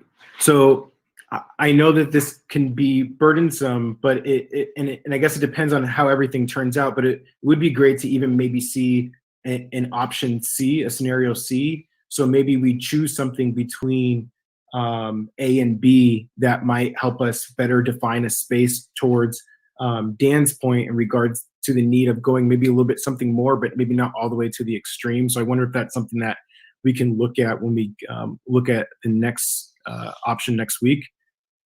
I would also throw out that it may be helpful to set aside some kind of training funds. And although it's an easy thing to just kind of cut and remove, I think it's important for us to be open to have the city staff provide proposals for consideration by management, especially if it's something that may be held virtually and is added value to the city. What is the increased budget due to the passing of Measure G in light of COVID-19? I know that we were looking at that being helpful in regards to the anticipated deficit, but it wasn't clear about what we anticipate that increase might be from Measure G. So I'll ask Jordan to jump on. We work with HDL, the experts that work on sales tax throughout the state of California. In our ballot measure, we had represented our estimate for the half-cent sales tax would be about $5 million. I want to say that's dropped down to about $4 million, but I'm going to ask Jordan to confirm what the latest number is. Sure, Lauren, as you mentioned, it is closer to 4. It's about 3.75 is our best estimate at this point in working with HDL, our sales tax consultant. Thank you. Thank you. And then kind of on that note, and Jordan might be helpful in this as well, but how much are we anticipating our FY 2021 CIP and NCIP budgets? 0. So we're anticipating NCIP is tabled for this year. And our CIP, we are suggesting to reduce it from 1.4 million to take 900,000 away, keep just 500,000, and those 500,000, I want to be clear, also will be allocated to green belt fuel reduction. So we want to use the $500,000 to continue working in the green belts to secure our neighborhoods and removing green belt fuel. As you know, when we canceled the NCIP was always a very strong supporter of greenbelt fuel reduction, and year after year stepped up to the plate. In their highest year, it was about $320,000 that the NCIP awarded towards greenbelt fuel reduction. We feel with having acquired also Old Capitol site that we need to do a little bit extra, and so our intent is to eliminate the CIP from 1.4 down to $500,000. This money will go solely to greenbelt fuel reduction as a proposal, of course, pending your decision. Absolutely. All right. Thank you. Okay, so that is it in front of as far as questions, and I'll just make a few comments before I get to the solutions that were provided. And again, those were great, but let me just make a few comments first. So I think we need to be mindful that things are picking up again and should begin discussions around the use of any extra funds. So yes, I think focusing on the need to have a conservative budget so that we don't put ourselves in a precarious situation when we didn't anticipate bigger cuts that may be coming down the road. But I also think it's important for council to be, the city council to be engaged with city staff on what do we do in this scenario if and when we see an uptick in revenue coming in. And so I think it's just an important thing to keep in mind, particularly in regards to, reemploying laid off employees. Does this funding go towards the reserves, which I think we need to make a policy decision about the need to increase reserves as a percentage of our budget, or supporting the pension and facility funding strategy. If this past weekend was a testament to anything, it's that we are seeing the economic recovery happening quicker than we thought than it should be. So I also would say I'm also making the request to see if we can have a finance update in our Friday folders. And so just for the public's heads up, every Friday the city manager sends the city council a thing called Friday folder, which is an update about things that have been happening that week. And it's usually updates of reports from city executives. And so I'd like to request that we receive some kind of update on the status of our funding, in addition to the idea that we discussed too, around at least a monthly update, particularly while this COVID-19 pandemic is occurring, so that we can have that dialogue with the public as well. I'd also like to add an element to our priority-based strategy. I know you had those 3 tiers that we had talked about before, which is the idea is to focus on transparency and dialogue with residents. I know this is being done to a certain extent with dialogues with the press, the talks with the city manager, and of course regular council meetings. These public meetings that are, almost mandatory, regular things that we have. So I think it's important, though, that we find space to engage with the community, to create dialogue, and they can provide input beyond a 3-minute comment period. So particularly around this discussion around the budget, I think it's important to have a budget town hall or something where the public, for those that are interested, can engage with city staff and perhaps council members that are interested to have conversations, throw out ideas, and have more of a conversation as opposed to just a 3-minute spiel that we'll hear from some folks in public comments here shortly. I'm also concerned with the suspension of funds to include the vehicle replacement savings. These types of actions perpetuate the effective use of these types of savings. So, I think of the fire trucks that we were talking about when we were looking at this year's budget, the 2-year biannual budget.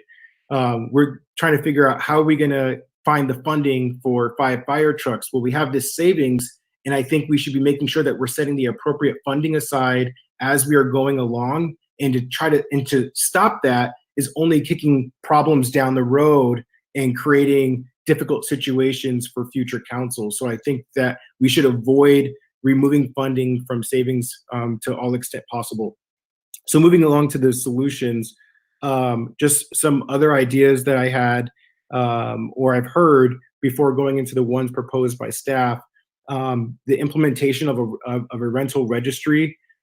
This is seen in other cities that property managers or landlords with, and this just as an example, of 5 or more units have to have a business license. So that could provide some additional revenue and also provide some attention and focus and priority to some of the concerns that we've been discussing as a council in regards to housing. Also, we discussed the idea of a vacancy tax earlier this year, and I'm interested in hearing where we're at on that.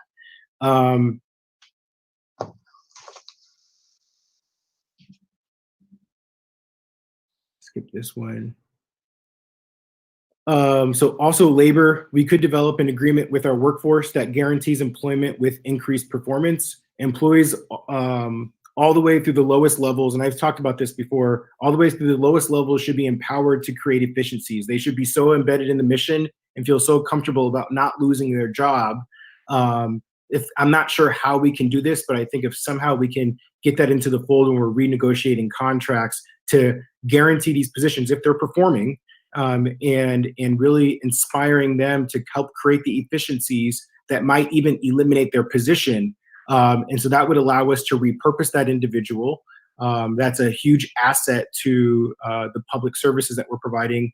But the responsibility for this kind of effort really relies on good, quality, effective, transformational supervision and leadership. In general, I'd like to, so going into some of the points that the city staff had put into the staff report, I'd like us to avoid privatizing positions for services that the city currently offers as a public, offers through public employees.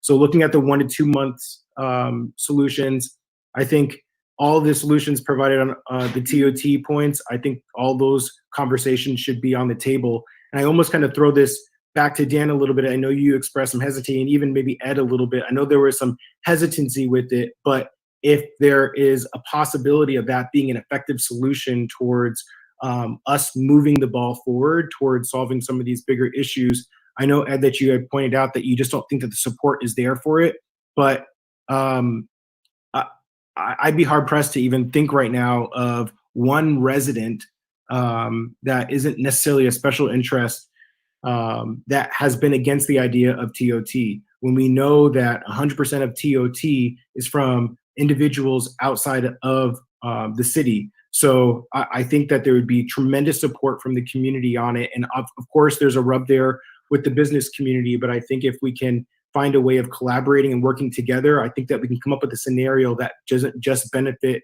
the city of Monterey, but it also benefits the business community. All the MCCVB points, I think that those should be on the table. The Monterey City disposal service rates and revenues, I think those should be on the table. Consolidation of staff, I'm open to that. I kind of agree with Ed's points. I'm cautious of changing things around too much, but I think it's something that's worth looking at. And I'd also agree that I don't think binding arbitration is something that I'm willing to look at right now. So the 2 to 3 months section, cost recovery analysis fee increases, I think that's definitely something that we should be looking at.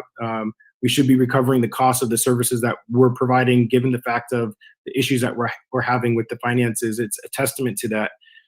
Interested in hearing more about the fire medical response, but I don't think that's high priority. I actually hear the concerns that were raised by Alan. The 3 to 6 month period, the reduce the admin office hours.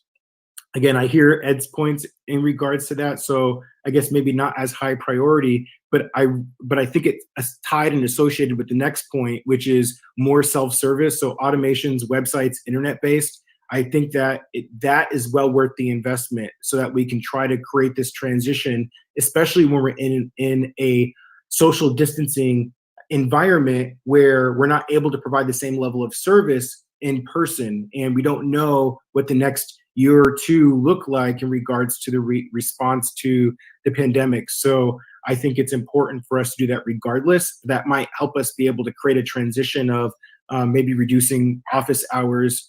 The developer deposit, I think that's something that should be on the table.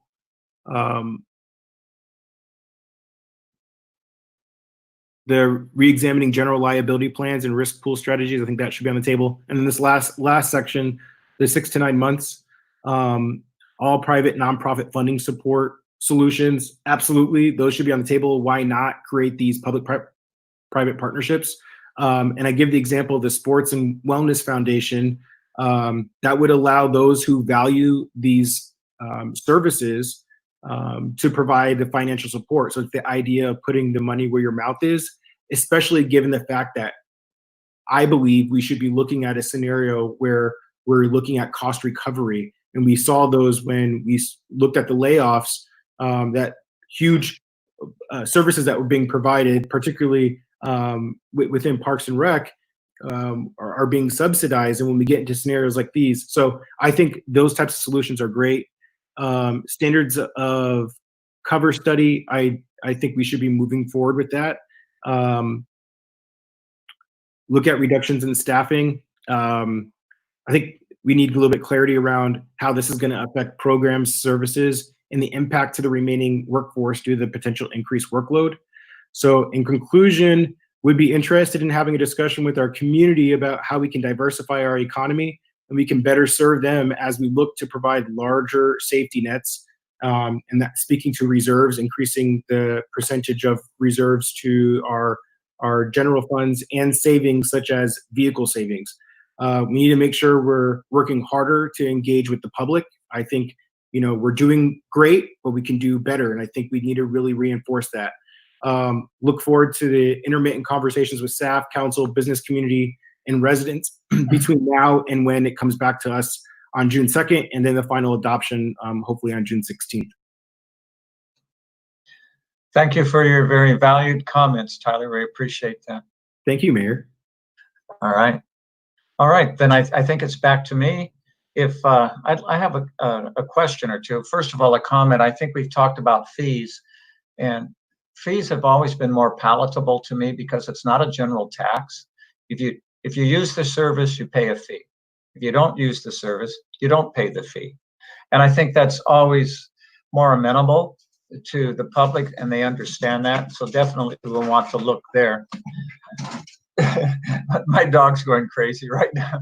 Gracie, what are you doing?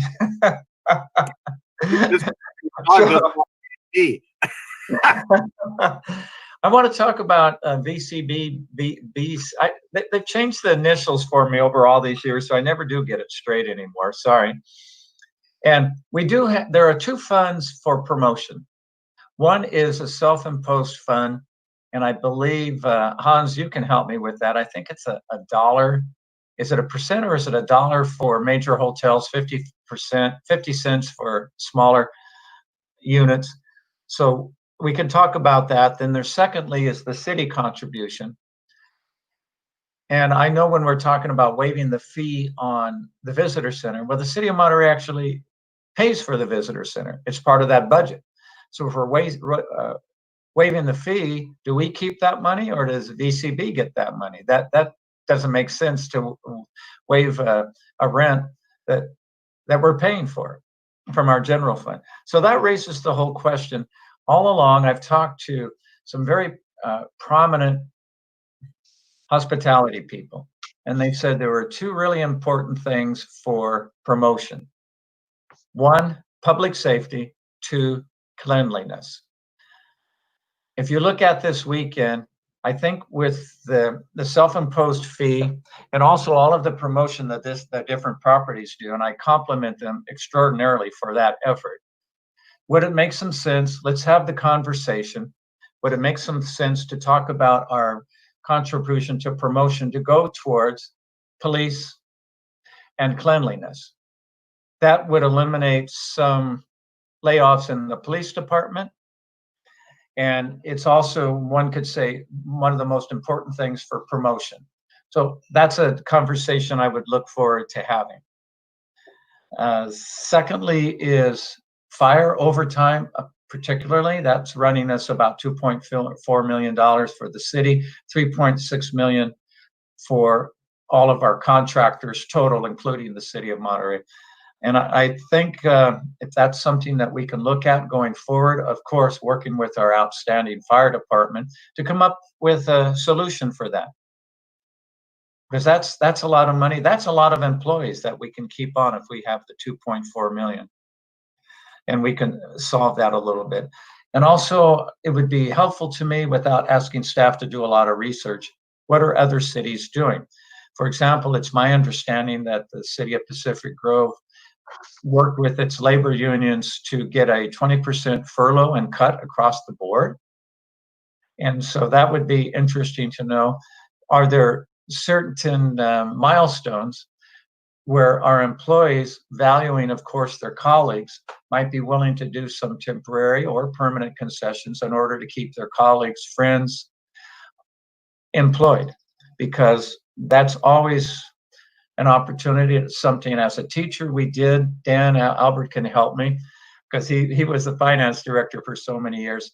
It's my recollection that the MPUSD school teachers went 10 years without a salary increase in order to keep other teachers employed for smaller class sizes. And I know employees feel very strongly about helping each other. So I would ask that all of our wonderful employees take a look at, are there things that they can do that would help us through this crisis? So that probably would be my three big things that I would like to look at a macro level. So with that, I don't think there's any, I didn't ask any questions that need to be answered. Perhaps we can ask Nat, do we have anyone in the queue who would like to share some thought right now? And again, I want to remind everyone who is watching, all of your input and thoughts are really important. As Tyler pointed out, we want to hear from you, whether it's through town hall or if you write us, we will listen, we will read it. Everything is studied by your city council because we care about what you have to say. And so everyone's heard a very complex presentation, a lot of things on the wall. Some will have realization and actualization, others will not as we go forward. So Ned, anyone in the queue? We sure do. And if I could just briefly state to folks to make a public comment, please dial area code 831-225-0330. And when prompted, enter the code that's on the bottom of your screen. That's 192-7648#. And once you've entered the system, don't forget to dial *5 to raise your hand if you haven't already done so. Yes. Now, callers will be automatically unmuted until it's their turn to speak. And we do ask the callers, please turn off your television or computer speakers or go to another room when you're connecting so that your background noise does not cause interference with the broadcast. That will allow this to be a seamless process as much as possible. I will call each caller in the order of their hands raised, and we'll call out the last 4 digits of the caller's phone number before I unmute. And if I've got caller ID correctly, I'll call their individuals by their name and hope I get it right. So okay. we'll start. Nat, Yep. before you proceed, how many people do we have in the queue at this point? We have 14 members of the public currently with their hands raised. Okay, well, I'm going to ask that we limit that to 2 minutes then, please, because we do have this is a study session, and we always enjoy public comment. Then secondly, we will have the opportunity on June 2nd and June 16th for more elaborate public comment at that time. So with everybody's understanding and forbearance, we would appreciate that. Super. I've got the 2-minute timer up, and our first caller will be Lorna Moffitt. And Lorna, you're live with the Monterey City Council. Yes, City Council members and Mayor. So this past weekend should really boost your reason for more COVID-19 budget money. It couldn't have been better orchestrated. The city limited access to the beaches, so all those Salinas and Fresno and potential COVID-19 silent carriers funneled onto Fisherman's Wharf, crowds of them, almost shoulder to shoulder, and the majority of them not wearing masks. There was no possibility of social distancing. This exposed all the workers to a potential infection, and all those that wear the mask to protect others from their airborne spittle, but have no way of protecting themselves, as the masks do not protect the wearers. And I warned you last City Council meeting, thinking you would remedy the situation. All it takes is 2 security officers, one at the beginning of the wharf, forming a line and saying only so many people can come on the wharf and you must wear a mask. And when those people come off, then you let those people on, like they're doing in all the other stores. So it's a great unfairness to all the other businesses. The Fisherman's Wharf got business over any kind of consideration of safety to the citizens and the public at large. And it was disgraceful. And I'm shocked and stunned that you allowed this to happen. So I'm asking that this next weekend, the same thing's going to happen. And are you going to do anything about these crowds that are coming in to our town without any care at all about the potential risk and role they are spreading in this pandemic, and make sure they wear masks and limit the crowd numbers on the wharf, as done by all the shops on our peninsula. You cannot allow these leniencies that you don't give your own citizens. Thank you. Yeah. Thank you, Lorna. Appreciate your feedback. Our next caller will be Neil Hurd. Neil, thanks for joining us. Hi there, members of the council. This is Neil Hurd, Monterey Firefighters President. I just want to say thanks for your time. Binding arbitration, never been used by police or fire in the last 20 years we've had it. It has not cost the city 1 penny over that time, and eliminating or changing binding arbitration is a direct attack on firefighters and police officers. So that's what I have to say on that. The core strategy that Lauren brought up, over the last 10 years, the Monterey Fire Department, we've been doing that already. We contracted with 3 other departments. During this time, we've eliminated half of the chief officer and prevention staff from those other cities. We've eliminated a truck company in Pacific Grove, all while handling a higher call volume. This has resulted in an overall cost reduction of hundreds of thousands of dollars, and it's been spread out over the city of Monterey, PG, Carmel, Airport, Sand City, and the DLI. Our staffing is currently at bare bones minimum. Our fleet is tired and in dire need of upgrades. And now a truck has been placed out of service, severely limiting our ability to fight fires and do our jobs in any building greater than 2 stories. Our first out truck is out of service 30% of the time. So the city no longer has a truck company for 30% of the time moving forward. Any further cuts to the fire department would be done at the cost of the citizen's safety and would further handicap our firefighters from doing our already hard jobs. I ask that you look at spending more than $600,000 of your $13 million rainy day fund. If you look outside, it's raining. I ask that you evaluate the sale of properties that you hold within the city, and I ask that you further evaluate what the fundamental need for our citizens is. At the beginning, it was maintain public safety was priority number one.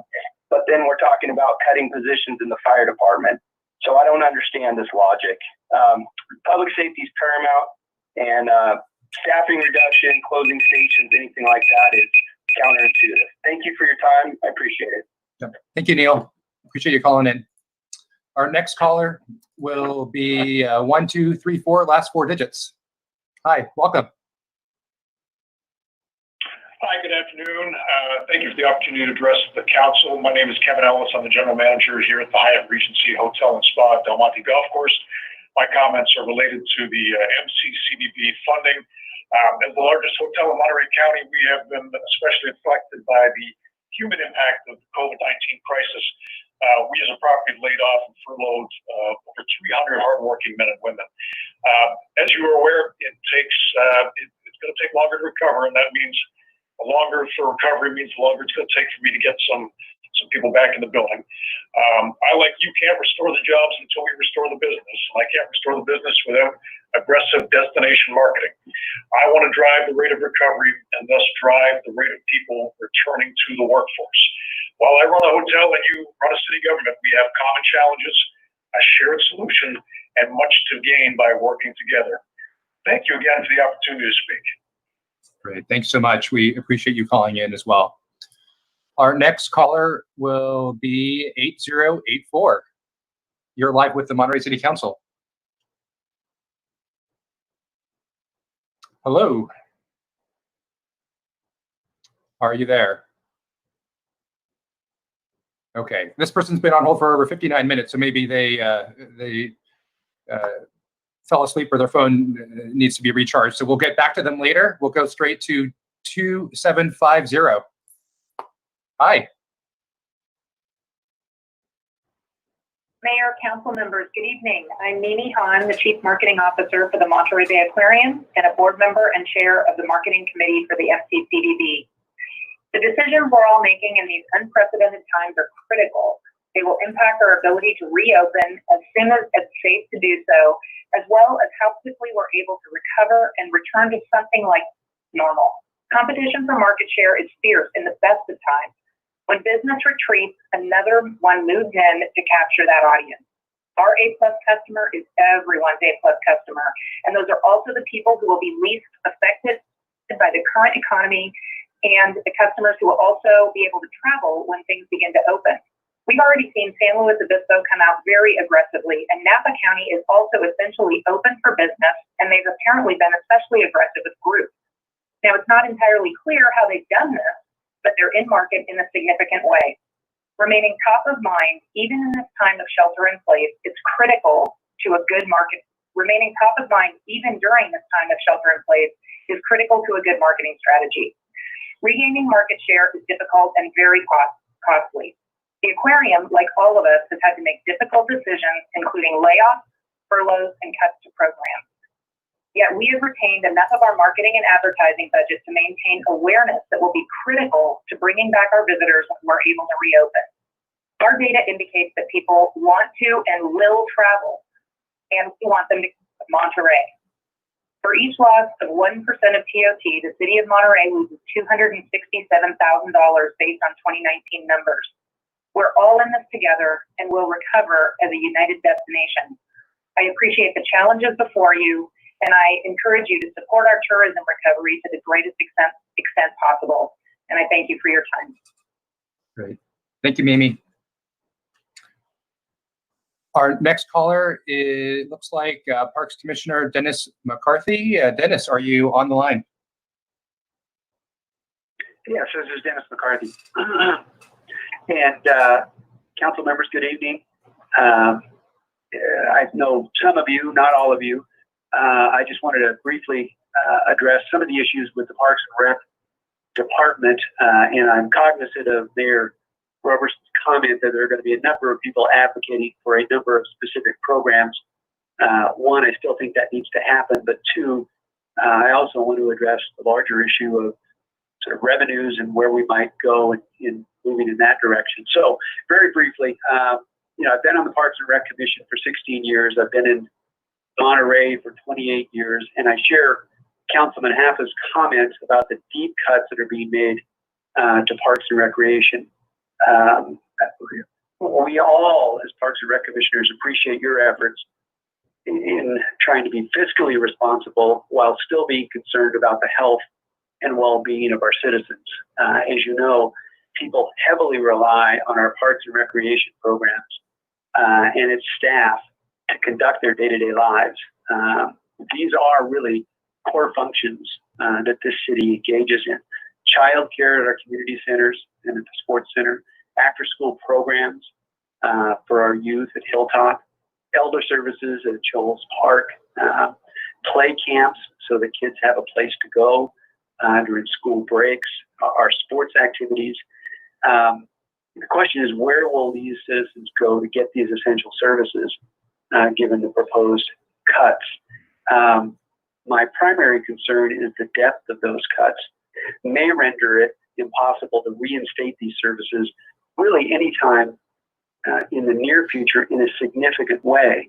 You got the numbers. We're talking almost a $6 million cut, total budget reduction for Parks and Rec, and they bear the greatest reduction as a percentage of the fiscal year 2021 budget at 60.6%. You said the stated goal that's been put forth is to return to a high level of service as soon as it is fiscally responsible to do so.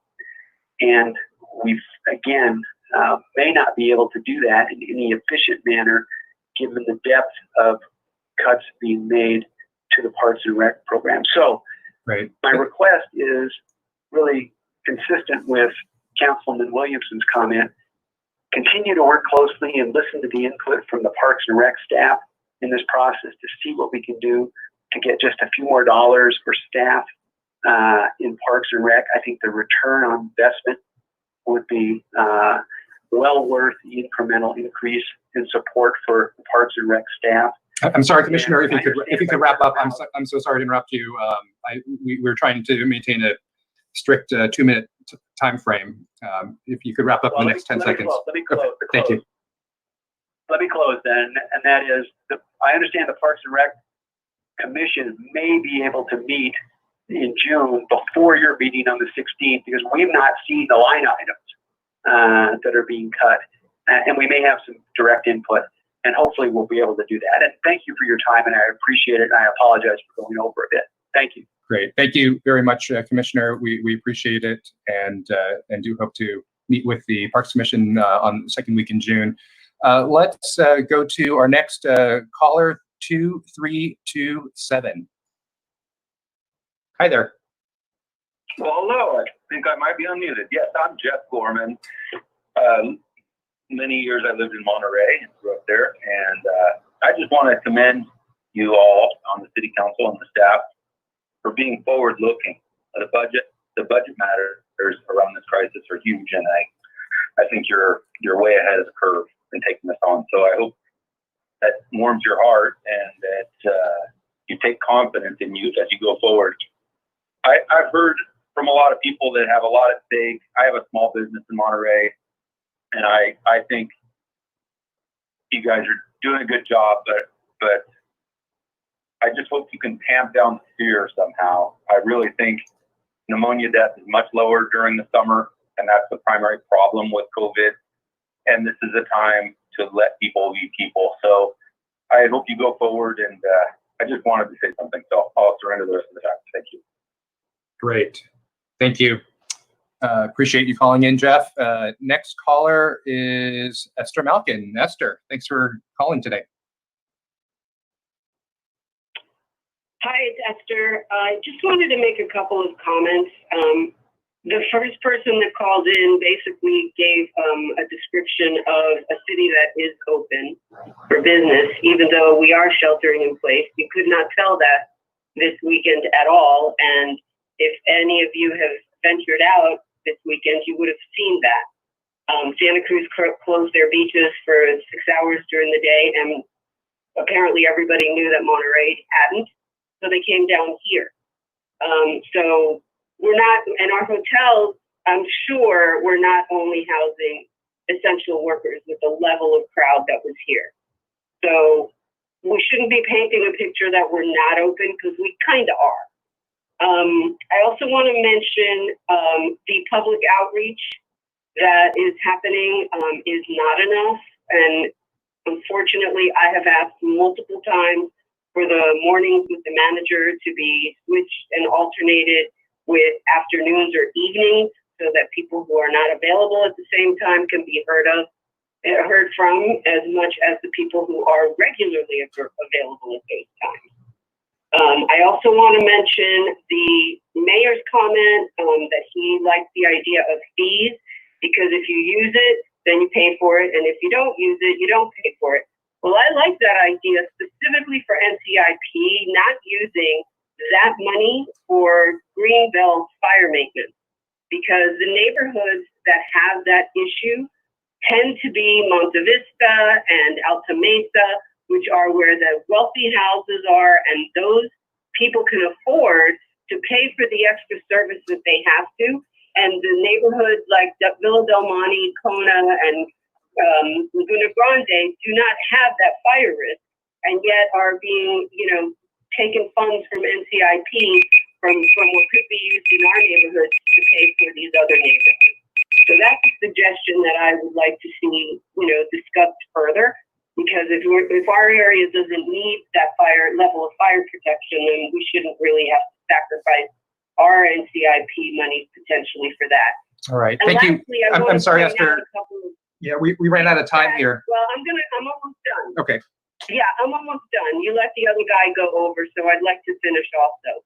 I want to give you guys a big stat, I told you so, for the old Capitol site, which you were told that was going to be a strain during a budget deficit to acquire 134 acres that were going to be high maintenance, and here you are dealing with that.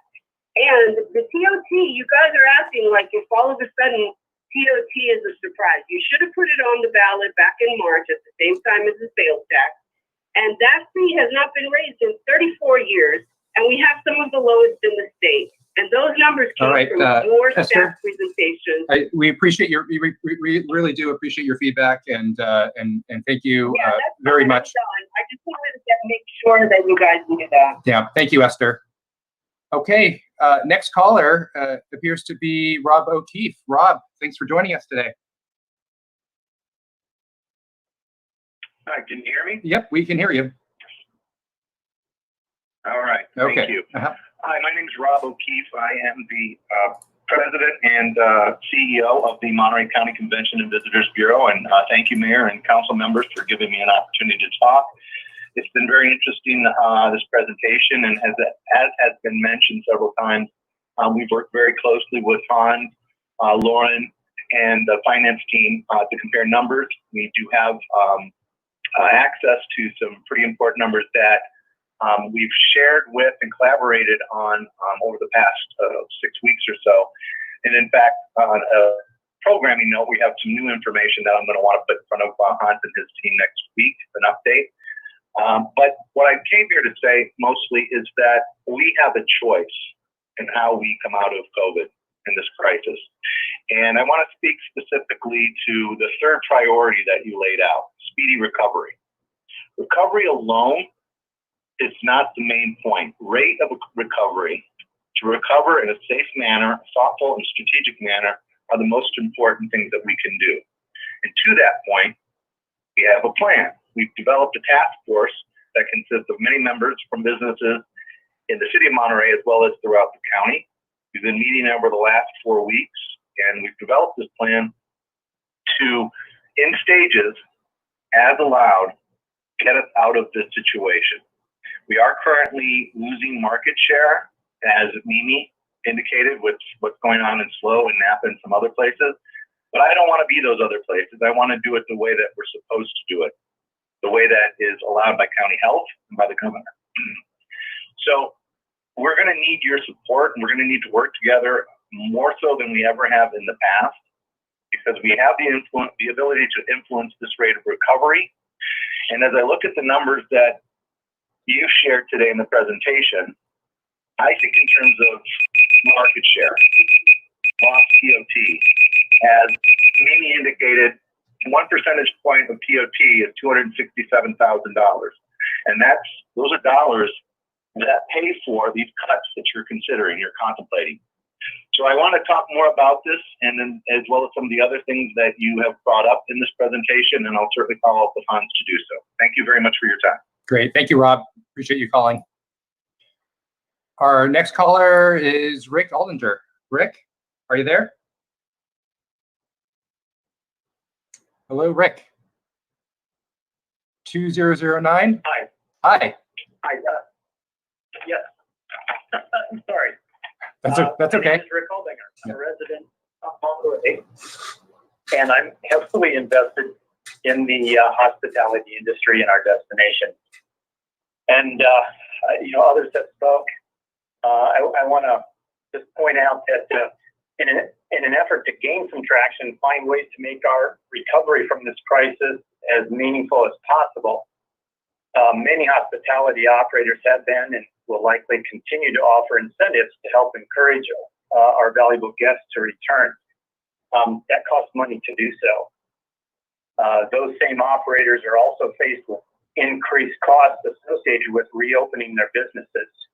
Staff training, added labor, and supply costs to comply with operating restrictions, reduced capacity, as well as increased marketing costs to communicate and connect with potential customers. Raising the TOT and or reducing our marketing capability by cutting CBB funding even further is counter to what the hospitality industry is doing and will only lengthen the recovery time needed to regain the revenues for both hospitality businesses and the local government budget.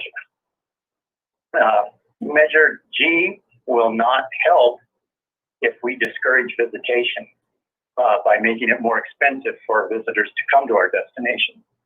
TOT increases will not help if it discourages visitation or forces hoteliers to lower their rates to compensate. And so I know that this is, I do not envy in any way the situation that you all face and we all face. We're in this together. Everyone is suffering. And I just think we need to be extremely thoughtful in how we plan our recovery from this crisis. Thank you very much. Right. Thank you, Rick. Okay, our next caller, I'll go out on a limb here based on caller ID and say it's John Turner. John, are you on the line? Yes, this is John Turner, and I'm the general manager of the Intercontinental Hotel and also the chair of the CBB. Can everyone hear me? We can hear you. Okay, good. Good, thank you. So in the interest of time, I'm going to be fairly brief.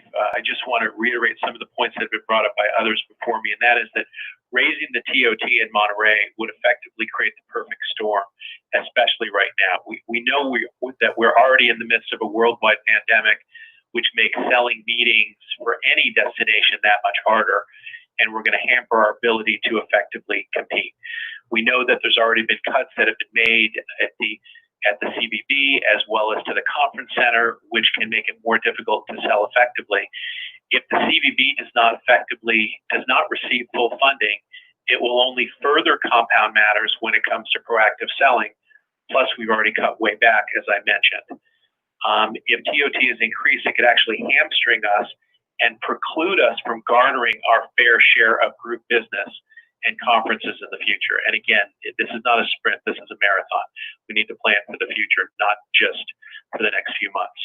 We would in essence be shooting ourselves in the foot, and I do not feel it would be a good business decision.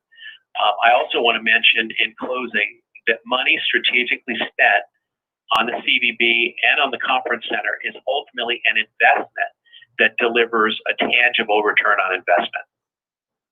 Thank you. Great. Thanks, John. Our next caller is Rick Hoyer. Rick, can you hear us? Greetings, this is Rick Hoyer. Yes, I can. Can you hear me? Yep, we can hear you. Thanks. Hello? Yep, we can hear you. Thank you. This is Rick Hoyer, resident of Monterey. I am speaking as an individual, not as part of another organization for these comments. you've got in front of you two potential charter amendments, both of which would be highly contentious and sow division within the city for very, very little gain. I strongly recommend you do not go down those routes because last thing we need right now is contention and major fights.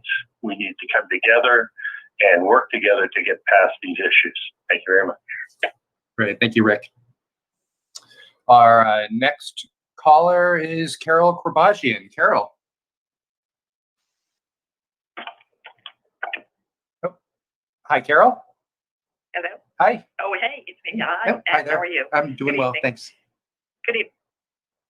Thank you. Thank you for letting me speak. Carol Chorbajian. I am a Monterey resident and Monterey business owner. I just am wanting to reiterate the fact that we've all talked about the rate of recovery, as Rob and others have said, is important, but there is also something that's just as important. It is recovery of rate, as in room rate, because you have seen an increase in TOT collection without an increase in TOC percentage because of room rate and occupancy. And it is critically important. Again, SLO and Napa, other destinations have jumped out ahead of us and are grabbing market share. And market share, as they grab market share, they're driving occupancy, which is driving room rate. If we don't get out there with our marketing, we're going to be behind the 8 ball and we are going to be losers. And again, then supporting the conference center and supporting the hospitality industry to support the conference center for groups. Groups create compression. Compression creates higher room rate. Again, it's critically important that we be able to do our marketing and be able to do our sales out to the public and get back our market share. And I would just say one more thing, because having been around after 9/11, with all the international travel being curbed, the groups, incentive groups and meetings that were going overseas will tend now to look back into domestic programs. If we are ready to roll with the right rates, with the right programs, we can capture that. If we outrate ourselves, they will go to other destinations. We have an opportunity to capitalize on this now, and raising TOT and cutting back on the marketing funds is not the way to do it. Thanks so much. I appreciate you allowing me to speak. Yeah, thanks so much, Carol. Thank you for calling. Our next caller, Silas Fisher. Silas, are you on? Hi, can you hear me? Yep, we can hear you. Hi, good evening. This is Silas Fisher. I'm a member of the Monterey Firefighters Local 3707, and I'm a fire captain and paramedic assigned to the downtown station.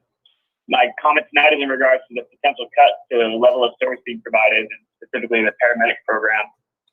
Currently, Monterey Fire provides medical care at both the EMT and paramedic level. Paramedics have additional training that allows them to provide cardiac monitoring, give life-saving interventions, including administering medications or manual defibrillations, among other things. A paramedic provides the most advanced pre-hospital care available, essentially bringing the emergency room to your home. I'd like to give you a few statistics. Number one, Medic Engine 11 arrives to calls 75% of the time before an ambulance. The other engines of truck in our department arrive prior to AMR anywhere from 60 to 85% of the time. Our neighboring ambulance, Carmel Fire Ambulance, was asked to cover the peninsula 117 times in the past 12 months. This means that there was no AMR ambulance available in the area. Across the state of California, 77% of fire departments that provide paramedic service. This is not just an added program. This is a standard of care. I ask each of you now to think, what is the value of a life? What's the value of the life of your loved one? What level of care do you want to provide for them when they stop breathing or no longer have a pulse? Since we're dealing with a financial crisis, I'll put it in terms of numbers. Various government entities value a life in anywhere between $9 million and $10 million. For 1/100th of that cost, we can continue a level of service that gives your loved ones the best chance of survival.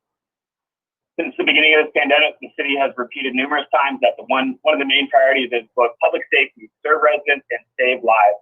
That is a direct quote from page 7 of your report. During this health crisis, in no way should we be reducing the level of healthcare service we provide. Members of our fire department have gone above and beyond over the past 6 years to bring paramedics to our citizens because it was the right thing to do. I urge you to carefully consider the life-altering actions of reducing services. The paramedic program must not be thought of as a line item that can just be put aside. And I'll stop there. Thank you for my time. Great. Thanks, Silas.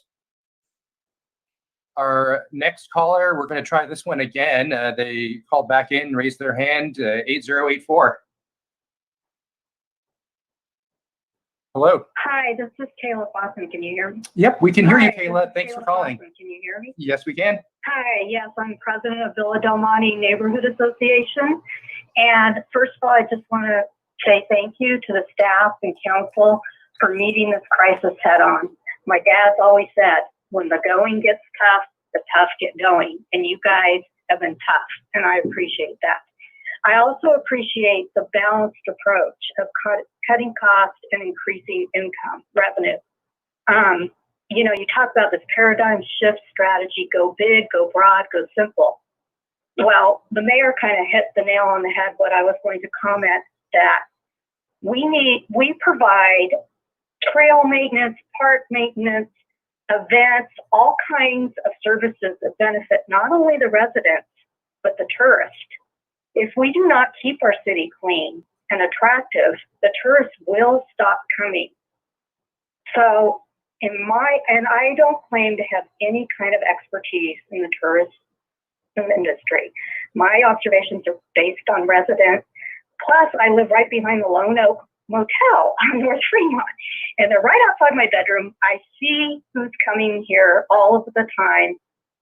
We need to increase the TOT. It has not been increased in 34 years. I find it hard to believe that we cannot compete with Napa and these other places. Maybe we can't in the short term because they opened earlier. But this is way overdue. And I certainly hope the city will collect the TOT over the past month, because I can tell you, Lone Oak Lodge has been open for business, and they're partying in there. Those are not essential workers that are coming to stay here. So, you know, like some people have said, it's apparent that our city is already partially open, despite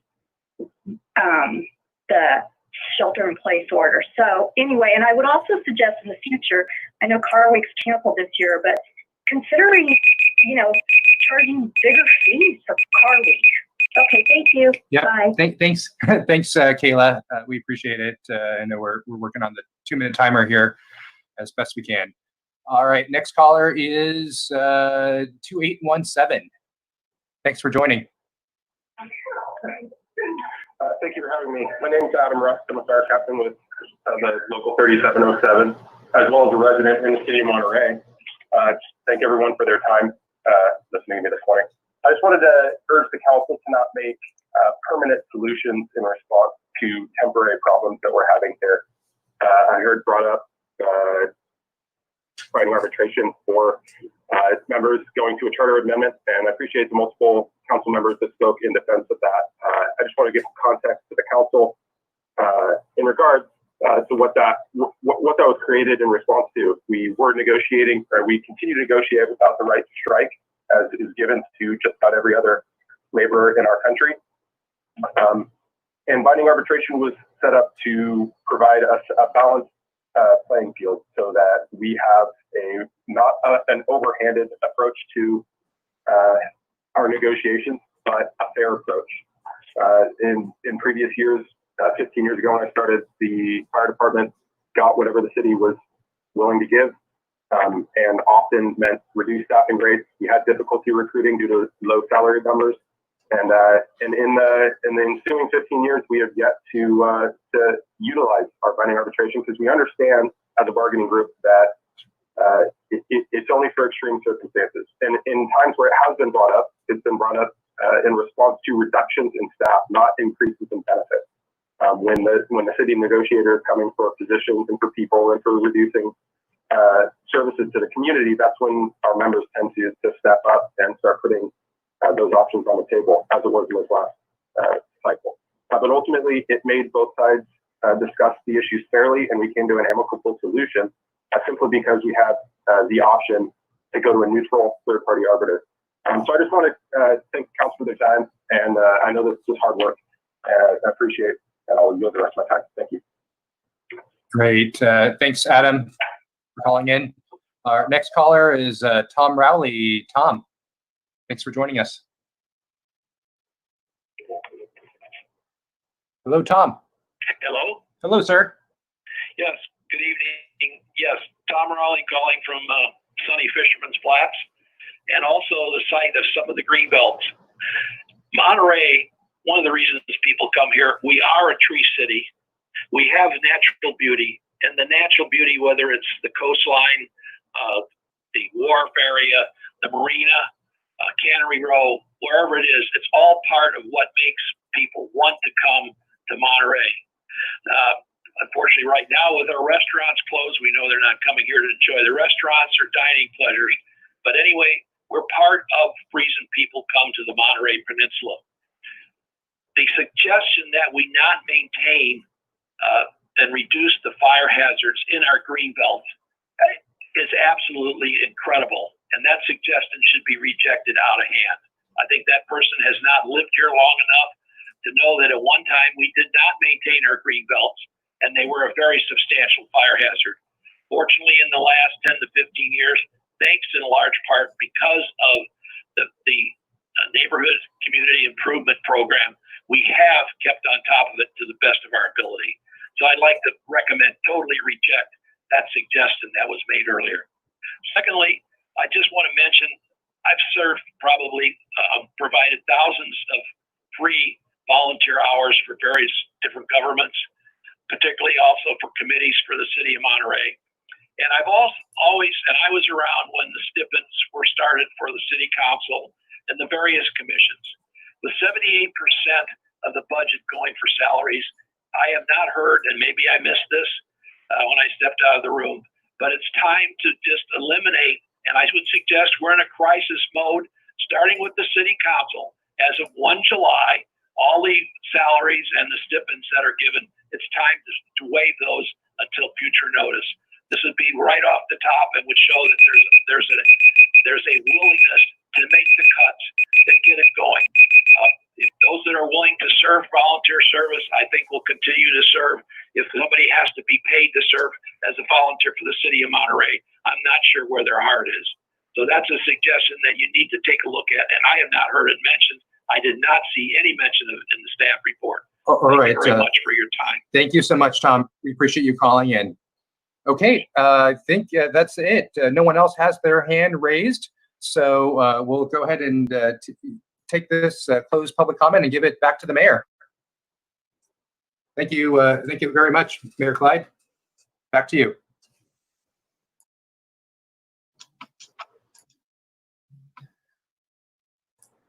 All right, Nat, thank you very much for handling that so well.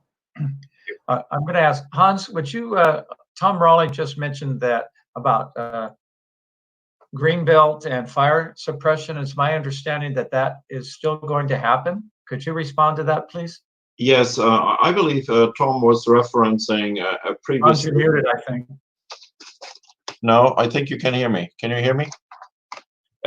So I think he was referencing a statement made by a caller. Now, is he still muted? No, I think we can hear. We can hear it, Mr. Mayor. Everybody else hears me. Your loudspeakers.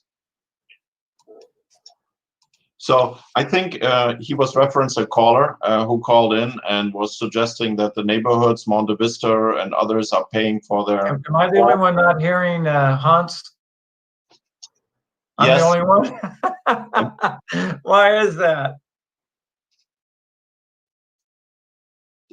So in short, okay, thank you. Can you hear me now? Hello. Hello, Mr. Mayor. How are you? Thank you. I don't know. Welcome back. Strikes again. Okay, go ahead, please, Hans. Welcome back, Mr. Mayor. So number one, as I stated 3 times before, I think you were referencing a caller who a couple of minutes ago suggested that the greenbelt fuel reduction shouldn't be paid by NCIP or anyone else, but the neighbors who live adjacent to it, they should pay the fees for it. And just to state it clearly, and I believe Tom understood it as well, that staff is actually suggesting to put $500,000 into greenbelt fuel reduction to reduce the fuel load in our greenbelts. And again, the NCIP was always there for us over the many years, have contributed over $300,000 annually to that purpose. We feel by putting $500,000 into the greenbelt, including Old Capitol side, we will be able to provide significant fuel belt reduction. Good, thank you for that. Then I had a second question that came up from public comment, and that was San Luis Obispo and Napa, as far as their hospitality being open. A friend of ours said he went down over last week just for a day trip to Cambria, and the hotels were all open. But it's my understanding that that's stage 3, and isn't that basically illegal according to the governor's guidelines? Have they done something we don't know about?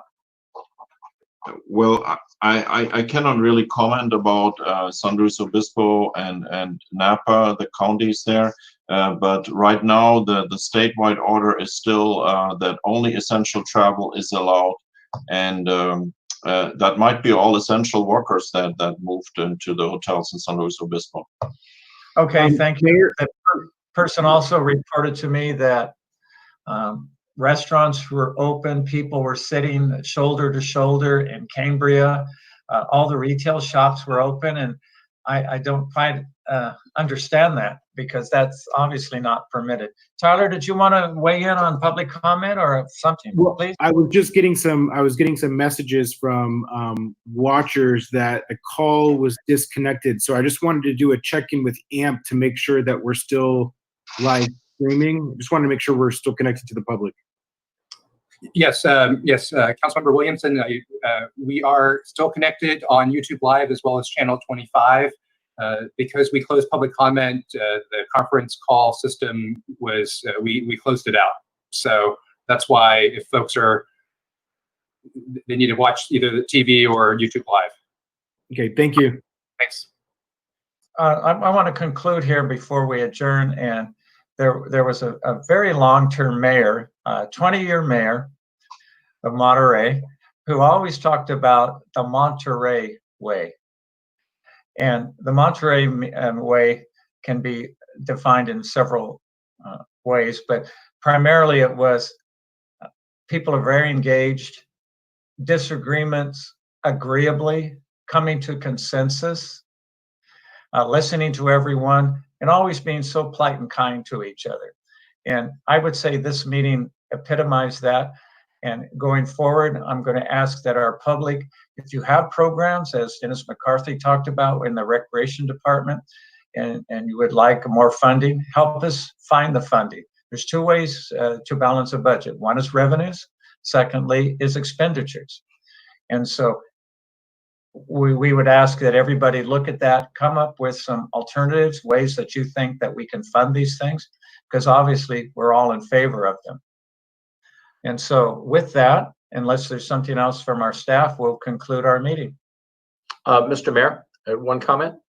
Yes, please, Councilmember Ed Smith.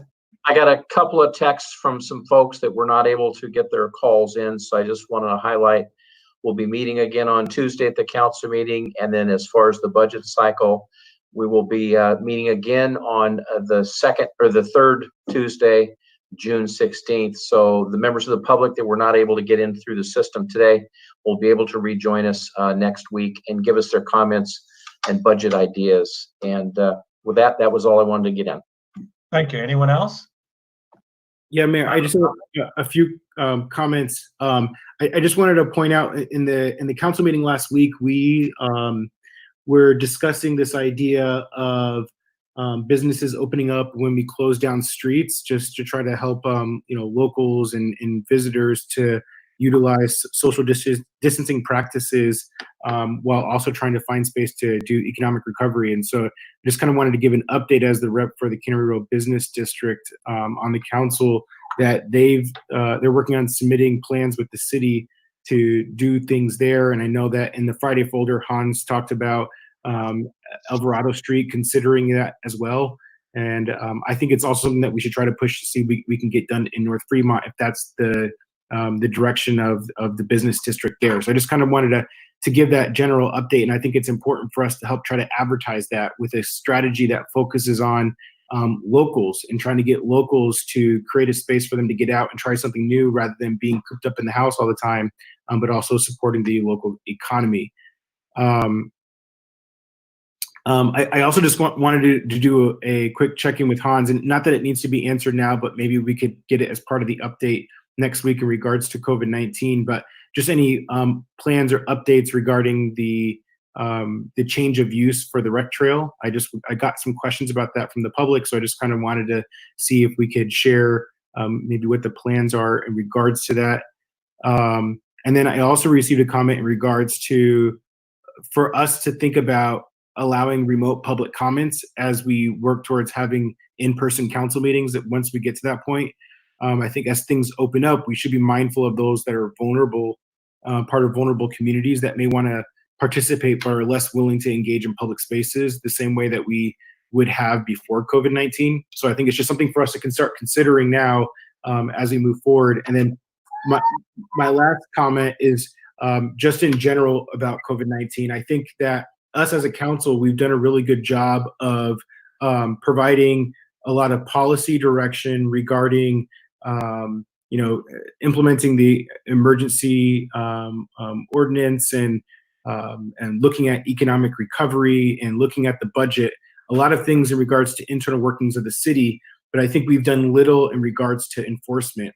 I think everything has been left to staff to figure that out. And I think that, myself included, I think that we failed as a council to provide the leadership that's needed in regards to giving staff the policy direction regarding the enforcement of the shelter in place, the SIP. And so I give the example of this past weekend. My partner and I, we walked around. We do our daily walks with our dog, and there's just tons of people in the city out in public, and a couple of people during public comments referenced that. And I think it's partially due to another example that I would give, which is like the city of Santa Cruz. They limited, they create restrictions from the get-go, and they had heavy enforcement. And then even this past weekend, they closed down their beaches during main hours during the day, which turned tourists or visitors away from the city, which probably helped create a greater influx within the city of Monterey. So I talked to Hans about it earlier, and I'm sorry to interject, but it's really a budget topic item. A budget topic? Yeah, the study session is over the financial health of the city, and we're kind of segueing into code enforcement and other unrelated matters. So I thought this was council comments. There are no council comments. No, there aren't council comments during a study session. I apologize. I think I'll just conclude with the fact that I think there's going to be a discussion next week, and I look forward to that with city staff in regards to that. So thank you, and I apologize. I didn't realize. No, that's fine, and just share those comments with the staff and your concerns with the staff who ultimately would deal with that. Thank you for that. And so I think it's probably time to wrap it up, and I would simply say to our council, our staff, and everyone watching, our residents and the business community, thank you for loving Monterey, and thank you for taking care of it with us. We're adjourned.